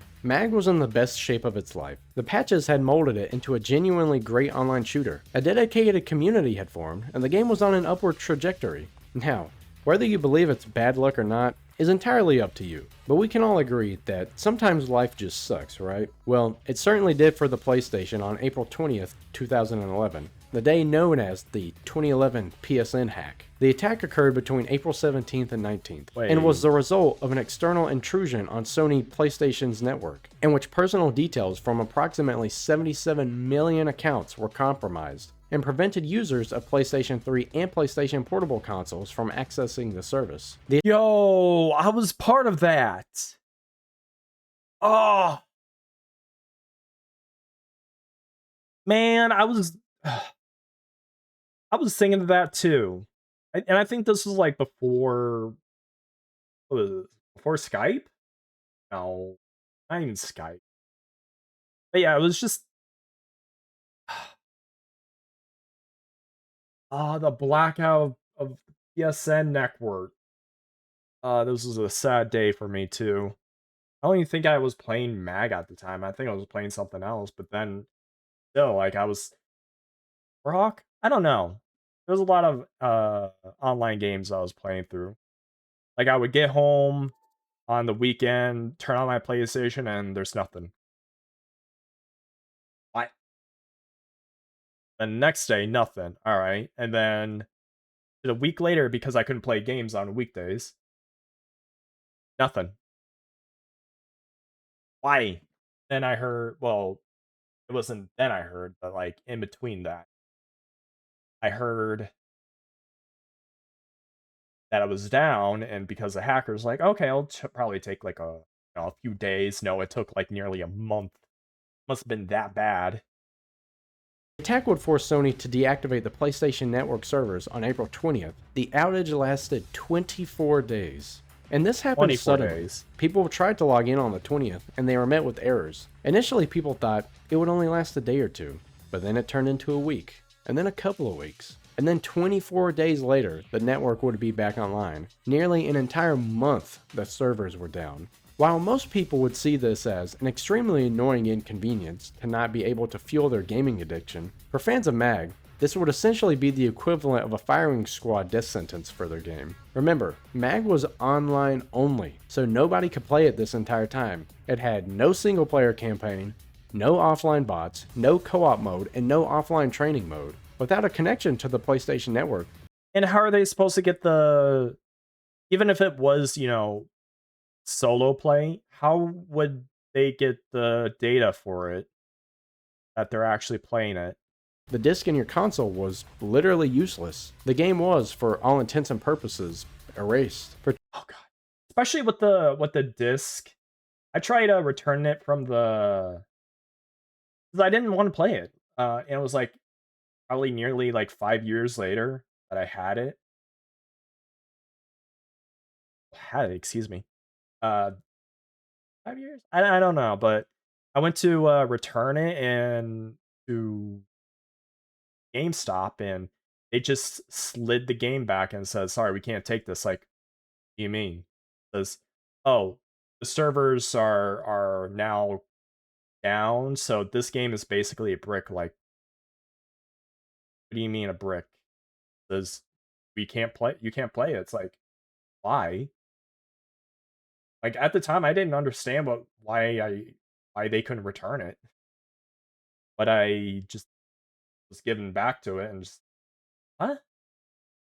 I looked up and it was truly down, and you couldn't really play any of it. And if you tried to, then it would just give you some BS that says like servers are now closed. Thanks for playing or something. I don't know.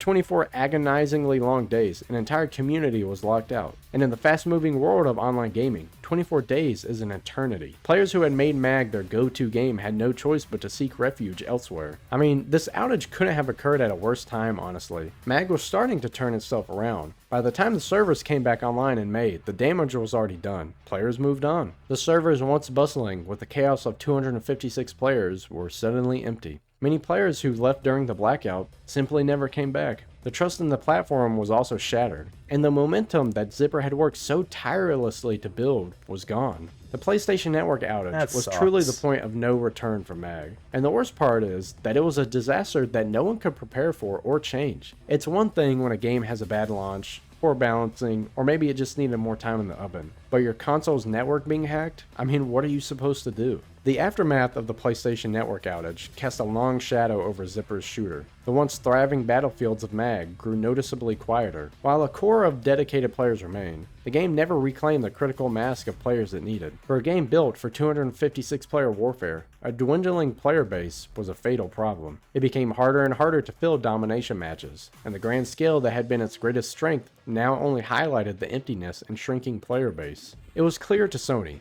MAG was a game that had not paid off. For all the effort that was put into it, it failed. Sales figures were okay. While it had a strong start selling around 500,000 copies within the first month, Sony and Zipper would re-release it as a greatest hits title, getting total sales to over 1 million. But this would not be enough, as it wouldn't stay relevant enough to earn any more sales. The combo of a rocky launch, niche appeal for large-scale. Well, yeah, because there's probably other people that also just have it, so you're re-releasing something that players already have the original, so why would they go and buy another one? Battle, clunky gameplay, poor performance issues, and the insanely catastrophic PlayStation Network outage would seal the fate of MAG. The troubles for Zipper also wouldn't end there. Zipper's other franchise, SOCOM, was also you struggling. Are one of our gems. Oh, hey, Molo. Or Moyo. Thank you for a follow, dude. You're now one of my gems. SOCOM 4 released just before the outage, and it was met with a mixed reception. With 2 new titles underperforming, Zipper's legacy was looking grim. And that would all be true less than a year later after the outage, when Sony would announce that they were shutting down Zipper Interactive. After 17 years, the studio that had pioneered large-scale console combat was closed. Just like that, the masters of online multiplayer were no more. With its creator gone, MAG was on borrowed time. Sony kept the servers online, but with no team to provide updates or content, the game was in a state of limbo. The remaining community held on, staging battles in a world they knew wouldn't last. For almost 2 more years, the Shadow War continued as a faint echo. Then in late 2013, the final nail was driven into the coffin. With the PlayStation 4 on the market, Sony announced it would be shutting down the servers for several older PlayStation 3 titles. On the list was SOCOM Confrontation, SOCOM 4, and MAG. The date was set, January 28th, 2014. The end was sad and anticlimactic. There was no grand finale. In the final hours, the last soldiers of Valor, Raven, and SVER logged on one last time. They fought their last battles and watched as the player count evaporated. Then, at the appointed hour, the connection was severed. The servers went dark forever. An error message was all that remained. Massive action game. The game that once held a world record was now completely and permanently unplayable. So what's the deal? Thanks, hackers. Was MAG a good game or not? Did it deserve its set-in? Yes and no. Look, I can agree that I love this game. I actually played it, and I loved the idea of it, but not the game itself. Without looking at this game from a nostalgic perspective, it was just okay. It's like a bargain bin game that you'd buy from GameStop. Maybe you weren't able to get COD or Battlefield at the time, so you just had to settle for one of the other off-brand shooters. The game, and again, this is speaking from an unbiased standpoint, it was not that good. Gameplay-wise, it was just kind of average and not well polished. It was, unfortunately, not a smooth game. An FPS needs to have extremely crisp and smooth gunplay. If it's clunky at all, and you feel like you're fighting the game and controls more than the players, you're not going to enjoy it. Not only that, but again, balancing and control. This wasn't a reason it was really poorly executed at launch. Games became unplayable after a couple of days because of unbalanced sniper rifle on one faction. You were locked to one faction So if you didn't choose that one, it was virtually impossible to grind enough to get anything remotely capable of countering it. Once everyone started switching to that faction, it was near impossible to get the server to fill enough to start. By the time the game was balanced, most players had given up, and then not so many players. The map felt empty, and objectives were too easy to clear. I didn't know about the sniper one. More than the players, you're not going to enjoy it. Not only that, but again, balancing. Nobody likes to be spawn camped or run down the same corridor over and over again. Does that mean you're a loser if you still enjoyed it and thought it was fun? No, because you can enjoy a game that other people might not. But speaking from a technical standpoint, no, the game just wasn't that good. Also, from comments I've seen, the factions were unbalanced as well. A lot of factors. The game had a lot of jank compared to other shooters at the time. It was not polished and had a lot of more problems than people actually remembered. It wasn't terrible, but a lot of people overhype now how great it was, mostly because of the scale of it, and we haven't seen something similar since. Well, actually, we have seen similar since. Oh, PlanetSide 2. Still had. It's basically like MAG 2.0. But after seeing the gunplay of MAG, I just, like, all the memories came in. It's like, oh, I remember now. Went into this game not being able to achieve the same level of success as something like COD. While yes, it's nice to look back fondly on this game and be like, oh my gosh, remember that MAG game that could do 256 player battles? That was awesome, we need that game back. We also can't be blind to the fact that the game was in fact not the greatest thing since buttered bread. MAG's legacy is one of pioneering ambition. It was a game ahead of its time. It proved over a decade ago that 256 player battles were possible on a console. While modern titles like Battlefield 2042 are celebrated for 128 player matches, MAG had already doubled that a full generation prior. It also set the stage for console shooters to have a more grounded approach to combat and a chain of command system, which paved the way for games like Hell Let Loose and Squad to find a place on the console. The true tragedy isn't that MAG was bad, while it did have its many faults. By the end of its cycle, it was by all means a fun game. The tragedy is that this ambitious game could have been something greater. We could have even seen a sequel to it, one that improved upon the mechanics and had even better balancing. But this would be halted due to an external force like the PlayStation Network outage. Today, MAG is rarely talked about outside of the gamers that played it and only those that still remember it. Most people like to ask the what ifs. What if it had been more polished and balanced? What if the PlayStation Network outage didn't happen? What if it got a second chance? Unfortunately, none of these questions will ever be answered and will simply remain as nothing more than pure speculation. Massive Action Game is a ghost of a future that almost was. It's a heartbreaking story about ambition and the unforeseen tragedy of uncontrollable forces. It reached for the stars with its grand scale, and it nearly touched them, until it all came crashing down and fading into nothing more than one of gaming's most ambitious failures. How many of you got to play MAG, and what did you think of it? Am I wrong to say that it wasn't as good of a game that people remember, or was it actually better than COD and Battlefield? Let me know in the comments below. If you want to watch more dives into games like this, consider watching my previous videos, or even subscribing to the channel for more future content. Actually, I will Remember to subscribe. like and subscribe. This was a good one. What other stuff do you have? Upper resistance. What's next? Oh, alright. Well, thank you, Crazy Ghost, for, yeah. Covering MAG. Love it. We're about to have an ad break shortly, so honestly interesting. Yeah. We're gonna have a ad break soon, so I'm gonna do a BRB. I can't really do the ad break right now. Wait, no. I think I can.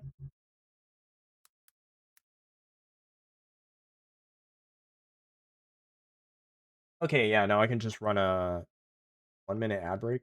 Yeah, whatever. We'll run a ad break right now. See you then.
Hey, I'm back. Did ads just play twice? I was AFK. I thought when you put ads on, it would turn on the what? Did it just do what I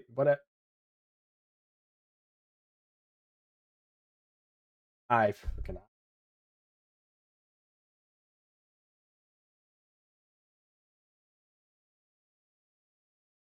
you don't get ads? Yeah, I kind of thought so. 'Cause I'm asking you if it did, and you're subscribed to me, so it's not like I know, or it's not like you know or anything. But if people did have two ads at the same time, I did not know that it happened like that. So I'll just let you know stream go on. Well, it's not like it hurt anything. It's not like you missed anything. Let's just go on for a few minutes.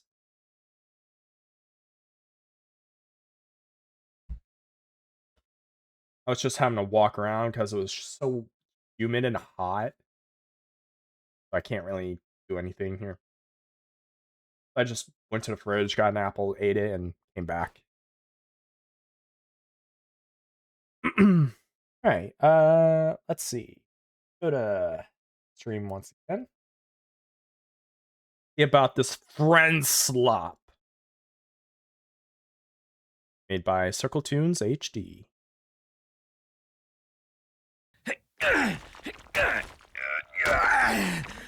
This might come as a shock to many of you, but often video games are primarily designed for enjoyment. What? Nobody told me. Now, League of Legends! video games are primarily designed for enjoyment. What? We're going off to a great start.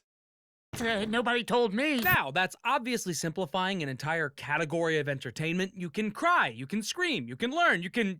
Whoa, but if we were trying to explain the concept of gaming to weird extraterrestrial bugs, I assume we'd start off with that. And I like your slime.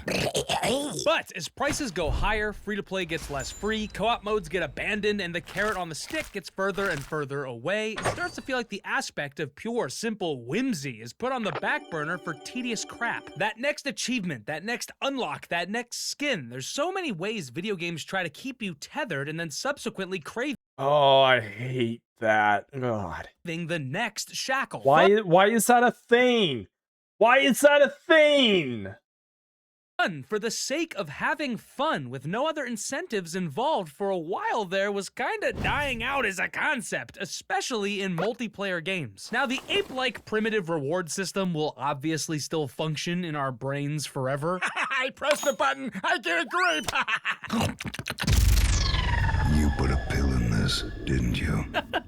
However, a new genre has emerged, one hell-bent on tackling the monotonous slog and superficial grind. A genre built for laughter, community, and pals. A genre that echoes that medicinal feeling of a late-night 2007 impulse buy. And that genre is...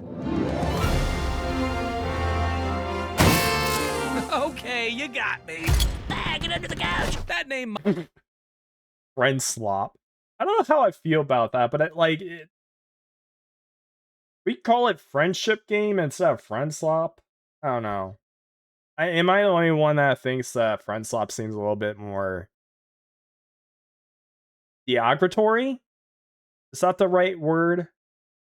I don't know. might not actually be officially recognized by the Council of Gamers. This place smells so bad, my eyes are watering. Friend slop, friend farm, YouTube bait, content farm, social chaos, viral streamer party, sandbox sim is a thing that Hey, I resent that.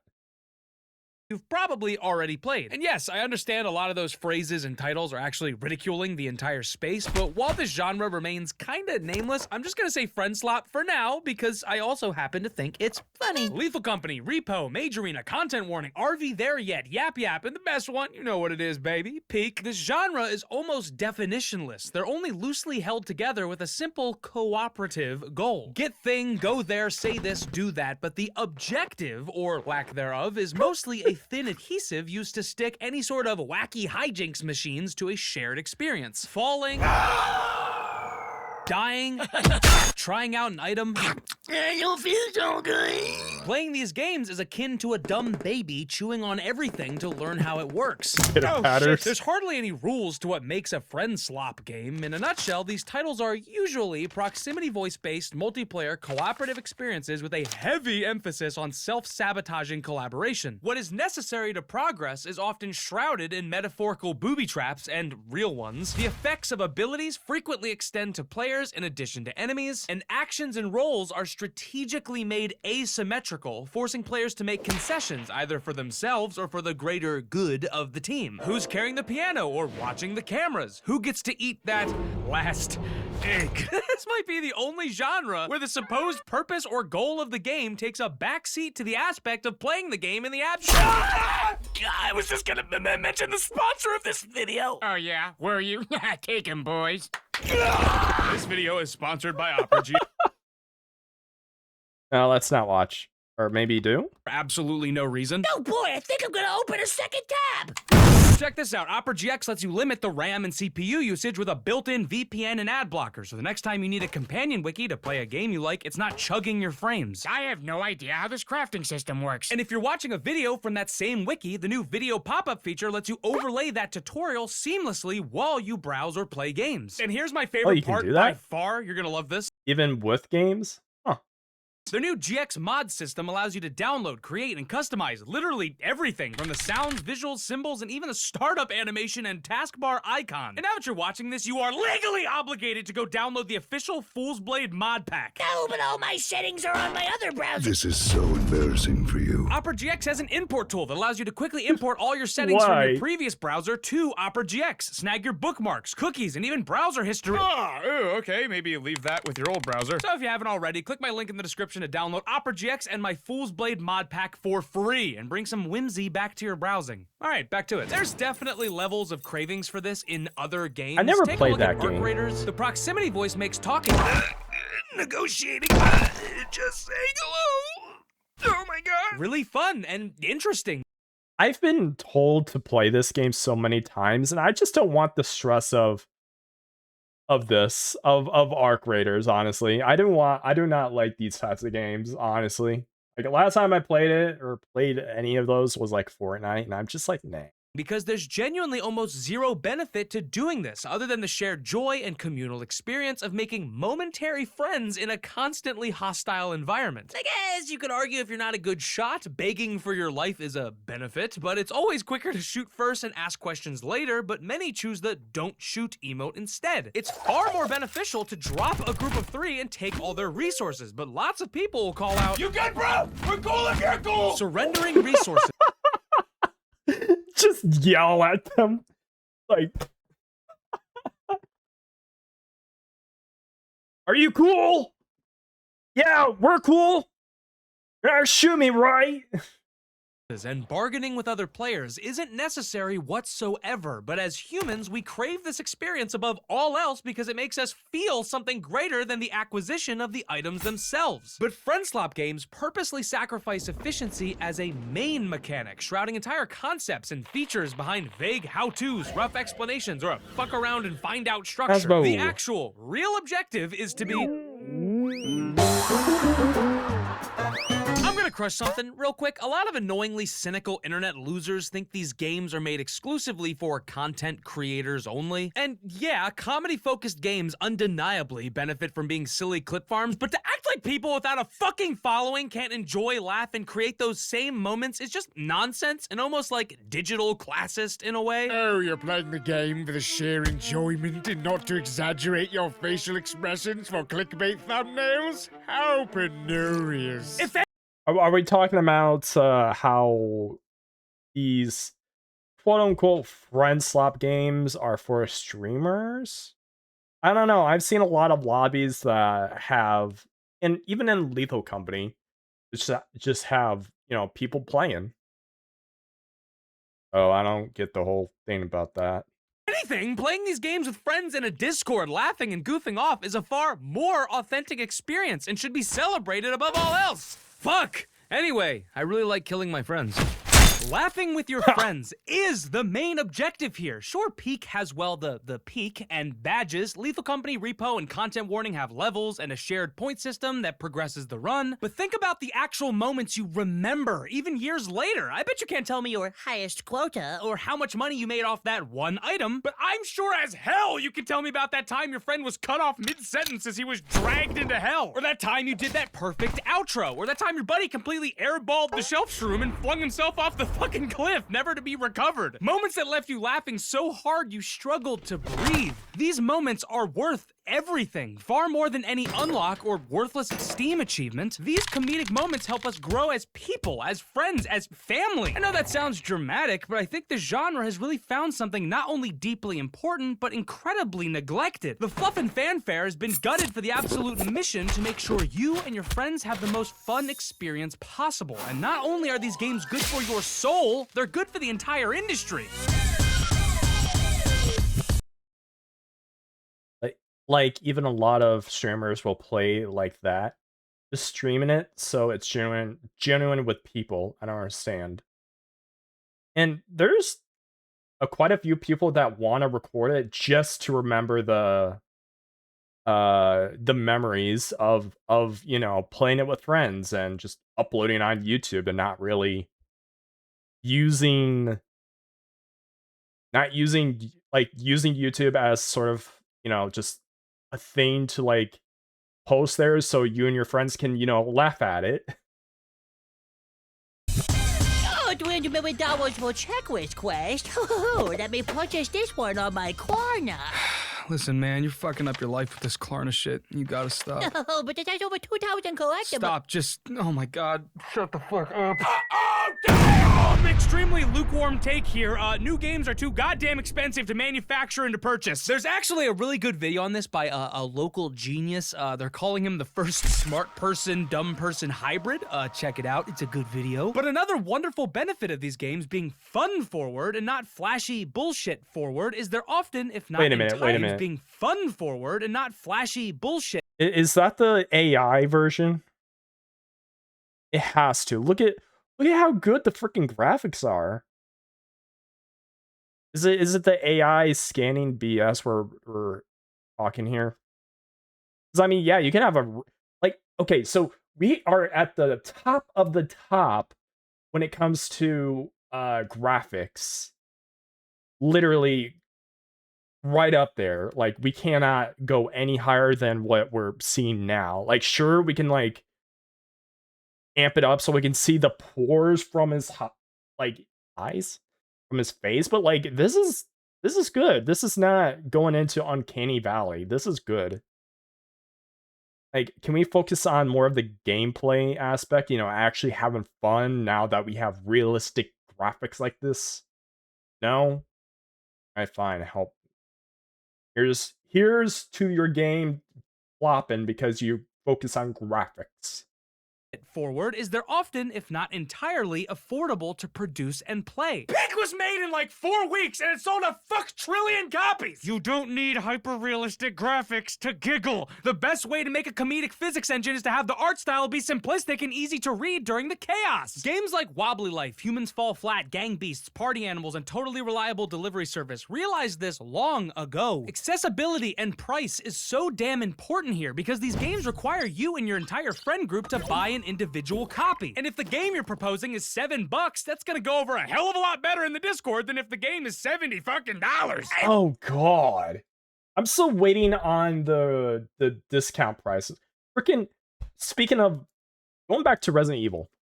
The latest Resident Evil game, $70. It reduced the price to like $60.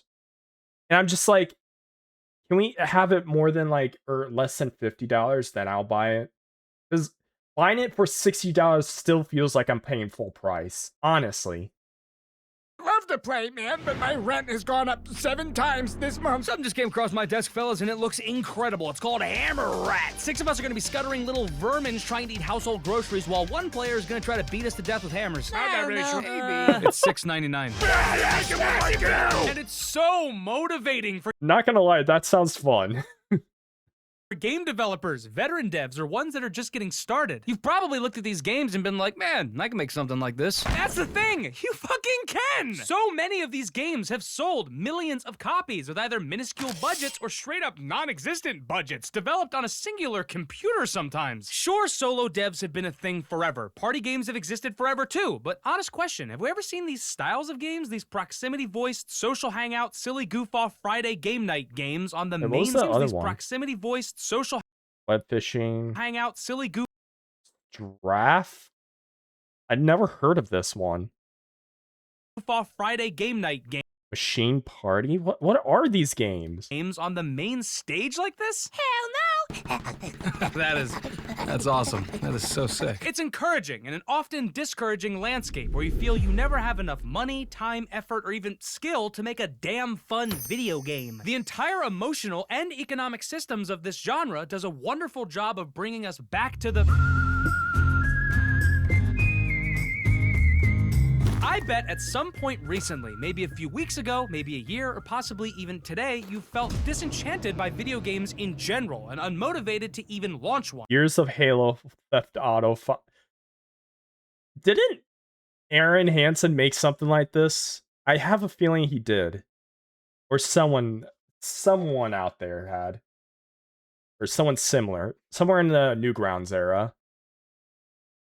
Sometimes I find myself locked with choice paralysis, staring at a massive library of games, and when it comes to finding and firing up a multiplayer game, that effect is magnified even more because the shared choice paralysis among friends is a fucking nightmare. Everything lasts too long.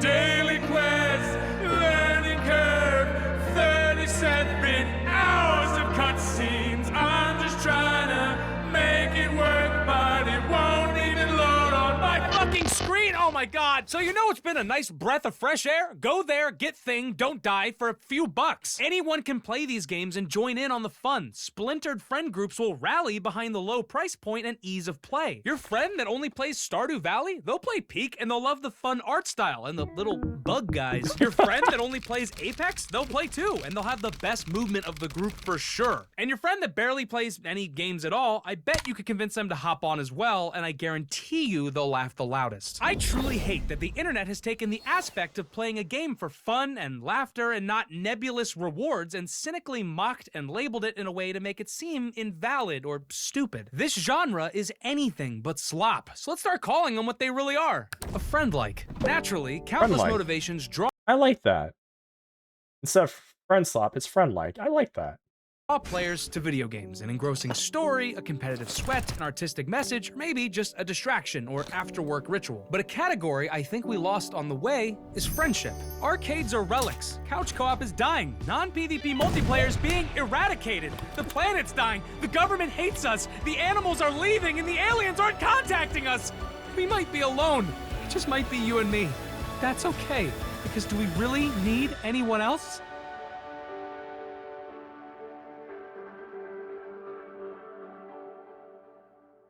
I like that video. That one's a good one. Does help spread the message.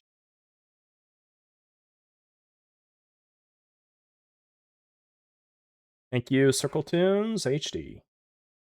I think what other stuff have you done? I know you've done a little bit of it. What the good graphics kill video games? How Souls-like took over the gaming. I'm pretty sure I watched that one too. I'm curious about the good graphics one.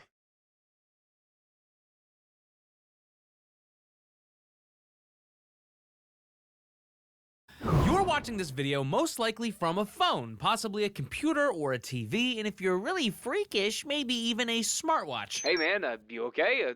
What are you doing here? Everything all right at home? But regardless of your chosen device, all of them are made up of a combination of red, blue, and green blips, tricking your stupid reptilian brain that what you're seeing is real, three-dimensional, and filled with millions of colors. And since gaming consoles and displays have grown and evolved over time, gaming has tried to keep up, and for decades it Burnout! did with enormous Revenge! graphical leaps that would genuinely, instantly antiquate what came before it. And if you grew up in the 90s like me, you would have seen modern gaming evolve from this to this. And before my childhood, you'd have moved from arcades to in-home gaming to crazy visuals in your pocket. But if you're growing up now or just getting into gaming in the last 10 or so years, you would have seen modern games go from this to this. But somehow the prices to make and play these things have gone from this to this. What? We are no longer living in a time of meaningful graphical evolution, and half the time we seem to be going straight fucking backwards with a monstrously higher development cost too. But why, when we look back at two different titles, really from any era, one striving for realism and the other a defined art style, we reliably get the same conclusion? One will soon be replaced by a slightly different looking, equally as expensive to produce product, but style is forever. How good graphics killed gaming. Fuck ray tracing! I'm sorry, that seemed a little aggressive, but I'm being serious. We've spent years and millions of dollars trying to get reflections and lighting to look slightly better for a very small number of systems and hardware, and all we got was an unoptimized setting that half the time nukes your frame rate so you can take really pretty screenshots and play the game in an objectively worse manner. Hey, And let's not forget. You're paying more attention to the gameplay. The person in front of you is trying to kill you. Oh, I better go and have my eyes wander to the puddle to the right of me and have the reflection off me. That is cool. Oh, and I'm done. And the screens disappear to black, and I'm over at the flower pit where there's no reflections. Oh no. Hi, why don't we put the same time and energy into researching a better optimization strategy so everyone can enjoy every... This isn't coming from someone that can't run it. I have a top-of-the-line gamer PC, and still the first thing I do when I start a game is turn off motion blur and ray tracing. Wow, now it's actually a good game that runs and looks good! Yeah, but check this out. Mario and Unreal Engine 5 out now! But the argument for or against this, for me, doesn't only come from a place of aesthetic, because I'm sure with time it'll eventually get better. It also comes from a financial one. The entire newly named AA and higher gaming industry are frantically trying to make their games look as ridiculous. Excuse me. Can we go back to that hairline? The higher gaming industry are What's the freaking difference? Like on the right, RTX hair off, on, what? Dude, use freaking PNGs for that. Trying to make their games look as ridiculously next-gen as possible. But newsflash, dipshits, the next-gen doesn't fucking exist anymore. Right? We've reached gargantuan levels of diminishing returns here, but we're somehow simultaneously chasing the dragon of progress with 100 times more money than ever before. Development costs have ballooned by tens of millions of dollars, which means the prices of games have ballooned with it. Everyone is frantically spending every resource for 1% improvements, and temp jobs, layoffs, and rotating doors are common in the gaming industry now. But I know I don't need to explain how horrible the current game development landscape is, but maybe you haven't considered some of the reasons as to why it exists. Many companies have fallen in love with the video part more than the game part. See, the AAA gaming industry loves marketing, often more than developing. They love flashy trailers, banner ads, slogans, catchphrases, and numbers on a screen that mean absolutely nothing because it allows them to pander to their shareholders. We are the future! They are the stupid... Oh man, the new AI-powered glunch board with 90 billion terashits of mega slop! You'll be blasting off at 14,000 frames of... What are you playing? It's a 2D Metroidvania that honestly could probably run on a Sega Saturn. It's unsustainable from the development to the marketing. Attempting to optimize your futuristic next-gen title for 1,000 different rigs and brands of hardware is a logistical nightmare. And the price of that nightmare is passed on to the consumer in either rising costs or broken games. Accessibility matters, optimization matters. Oh, don't even get me started with Monster Hunter. Anytime a new Monster Hunter game comes out, they always talk about how good the graphics look and how unoptimized it is because of how the graphics look, and people just say they say that it's a good thing that it's not running. Like, what? So if I can't play my new Monster Hunter game because graphics, because it's good, what? At least that's what happened to the other Monster Hunter game years ago. I forgot, was it Monster Hunter Worlds? I don't know, not the recent one, but the one before then. That's what all they talked about. Video games were never supposed to cost hundreds of millions of dollars, but now that they do, we should be striving for more innovative gameplay, ways to connect people, and push the boundaries on what makes a video game fun. Oh, but the trailer and the extremely curated gameplay reveal look so good, right? Look at the reflective puddle! Oh, fuck. I don't look at the bottles. Do not look at the bottle. Like video games, you know what else is also expensive to produce? Animation, and I actually like to pay my team and make sure that they have food. I did not say you could have 2 hot dogs! This video is sponsored by Crystal of Atlan and their new crossover with Digimon? What? Crystal of Atlan Digimon? is a brand new, super sleek, combo-filled, class-splitting, boss-fighting MMO ARPG set in a stylized magic punk world. It's got like 17 different classes to choose from, all unlocked from the start. No character gotcha needed. I appreciate that. Each having over 20 skill combinations. The combat legitimately feels really good here. Which brings me to the new Digimon collaboration event that literally just went live. Machine Dramon, one of the sickest Digimon, is invading Atlan as a full-on raid boss that you can tackle either solo or with a party of 4. You can also snag digivolving pets like Agumon and Gatomon is completely free, as well as a bunch of other free limited-time Digimon rewards. There's also collab mounts, Garurumon and Metal Garurumon, that both have special movement boosts. So, if you're into tightly designed combat, solo or with a group, Not really. well-designed boss battles, But it has got my PvP, or just attention. straight-up stylized, color-coded visuals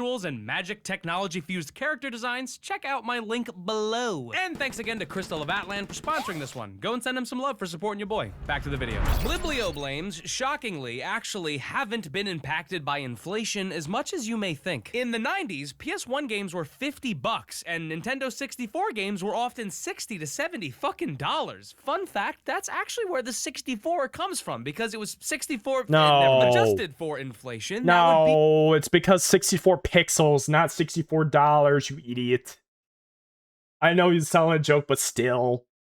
like $100 to nearly $150 a pop for each game. All I got was goddamn clay fighter. Wait, hold up, this game rules. But the cost to make and market a game now is like nothing we've ever seen before. Halo 3's budget was around $50 million, and that included a world-class, one-of-a-kind marketing campaign that took the planet by storm. While Halo Infinite's was rumored to have a budget of nearly $500 million, a 1,000% increase. And as much as I truly love many aspects of that game, it released with a fraction of Halo 3's original content, and the marketing wasn't anything near Halo 3's. So where is the money going? Well, I don't understand the whole put money, like so much money into a thing just so they can, like, do companies not realize that if the more money you put into a thing, the less you'll get?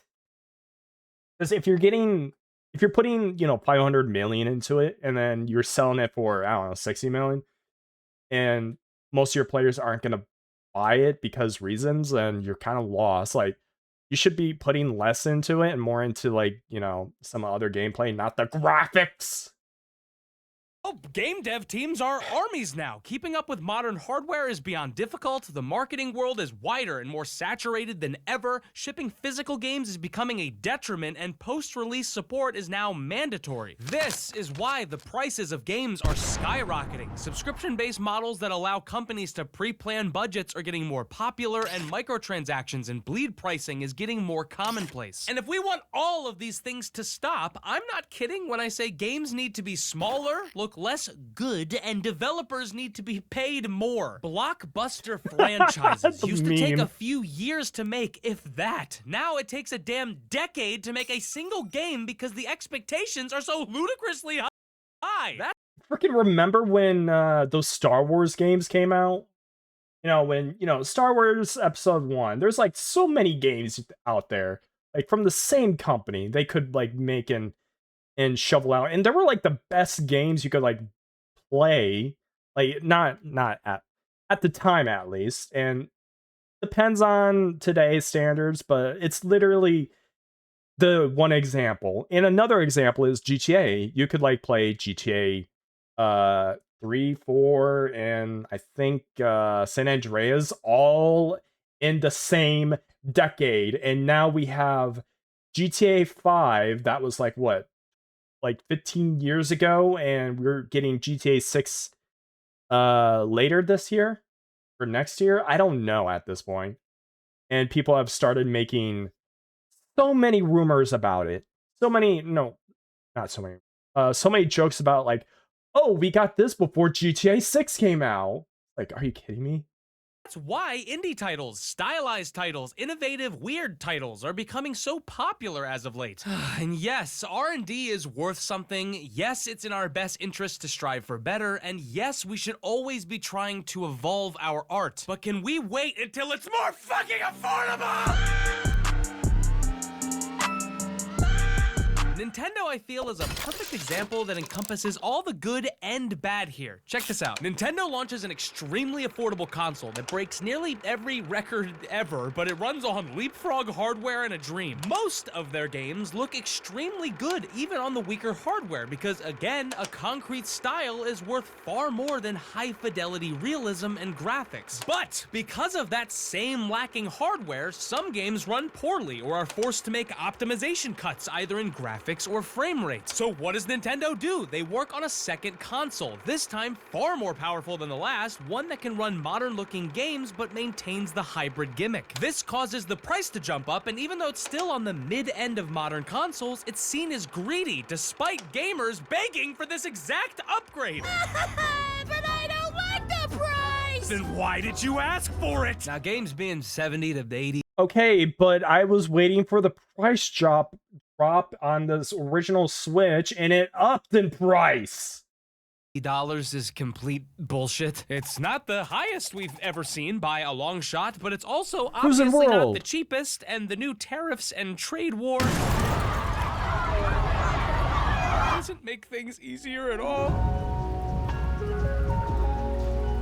Why do old Pokemon sprites still ooze charm, but every 3D Pokemon game somehow looks worse than the last? Why are indie games coming out faster than ever, toppling AAA studios and claiming so many awards? How do these smaller gaming experiences, sometimes made by a single individual, garner such massive loving fan bases? Balatro, Vampire Survivors, Slay the Princess, Inscription, Animal Well, Pizza Tower, Blueprints. Because a refined art style will always age better than the skin pores of the month. Because you can tell an emotional story, no matter your poly count, and because bold and defined visuals let your game stand apart and speak for themselves, no matter the budget. Just take a look at Expedition 33, a small team's first project, an outstandingly beautiful title that blends the two design philosophies together, sacrificing neither while making a visually distinct and affordable game.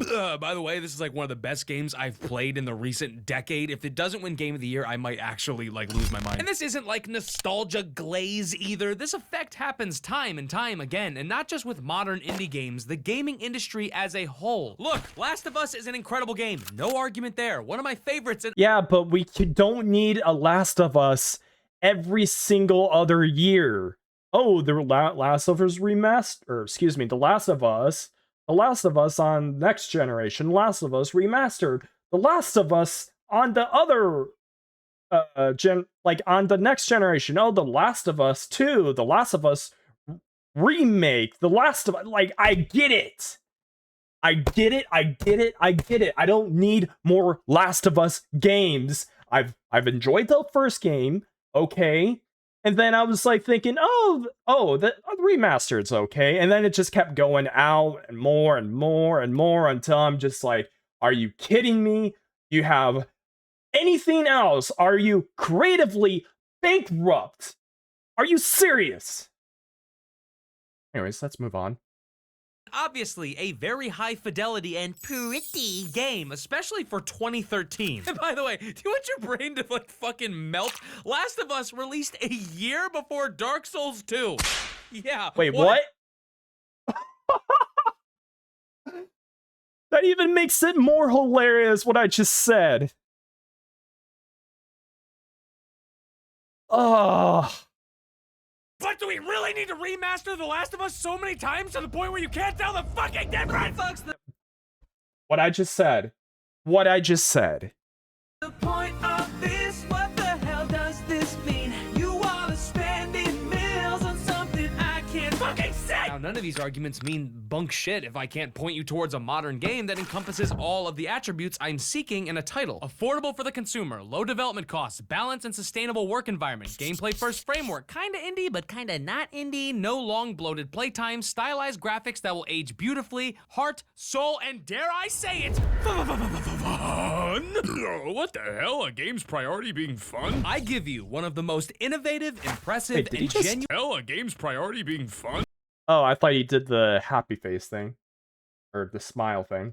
I give you one of the most innovative, impressive, and genuinely fun games ever created, where there unironically wasn't a 5-minute gap at any point where I wasn't smiling ear to ear.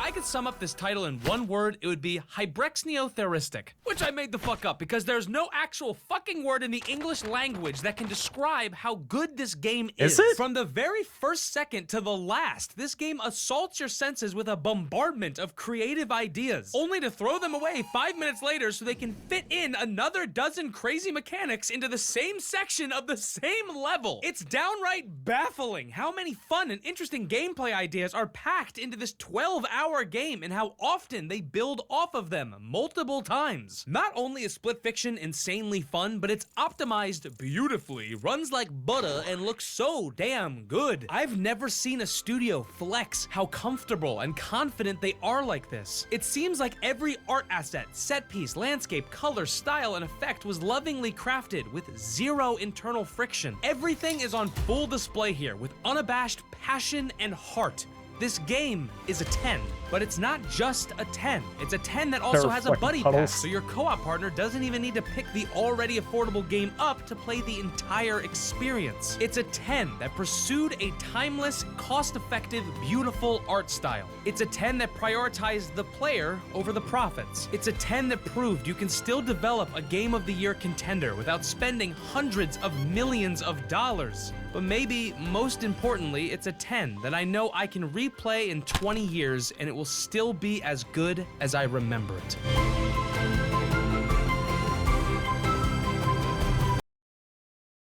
Wow. That was, I gotta say, inspiring stuff there. Thank you, Circle Tunes HD, for that. Ugh. Alright. I am gonna stop for now because it is just way too hot here. Like, I need to actually walk around and not be sweating my own sweat here. But we're gonna go in, find somebody to raid out, shall we?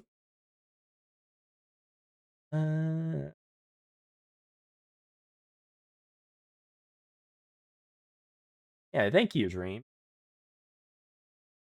Way too hot in here. I know I am. I am very, very hot. Oh, speaking of hot, there's someone saying hot women in.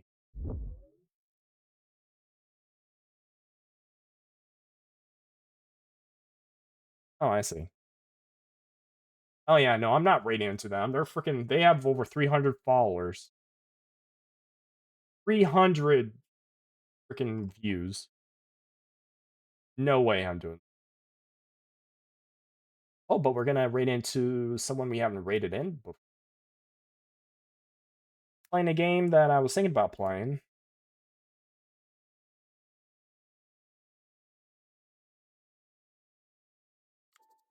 Cinder.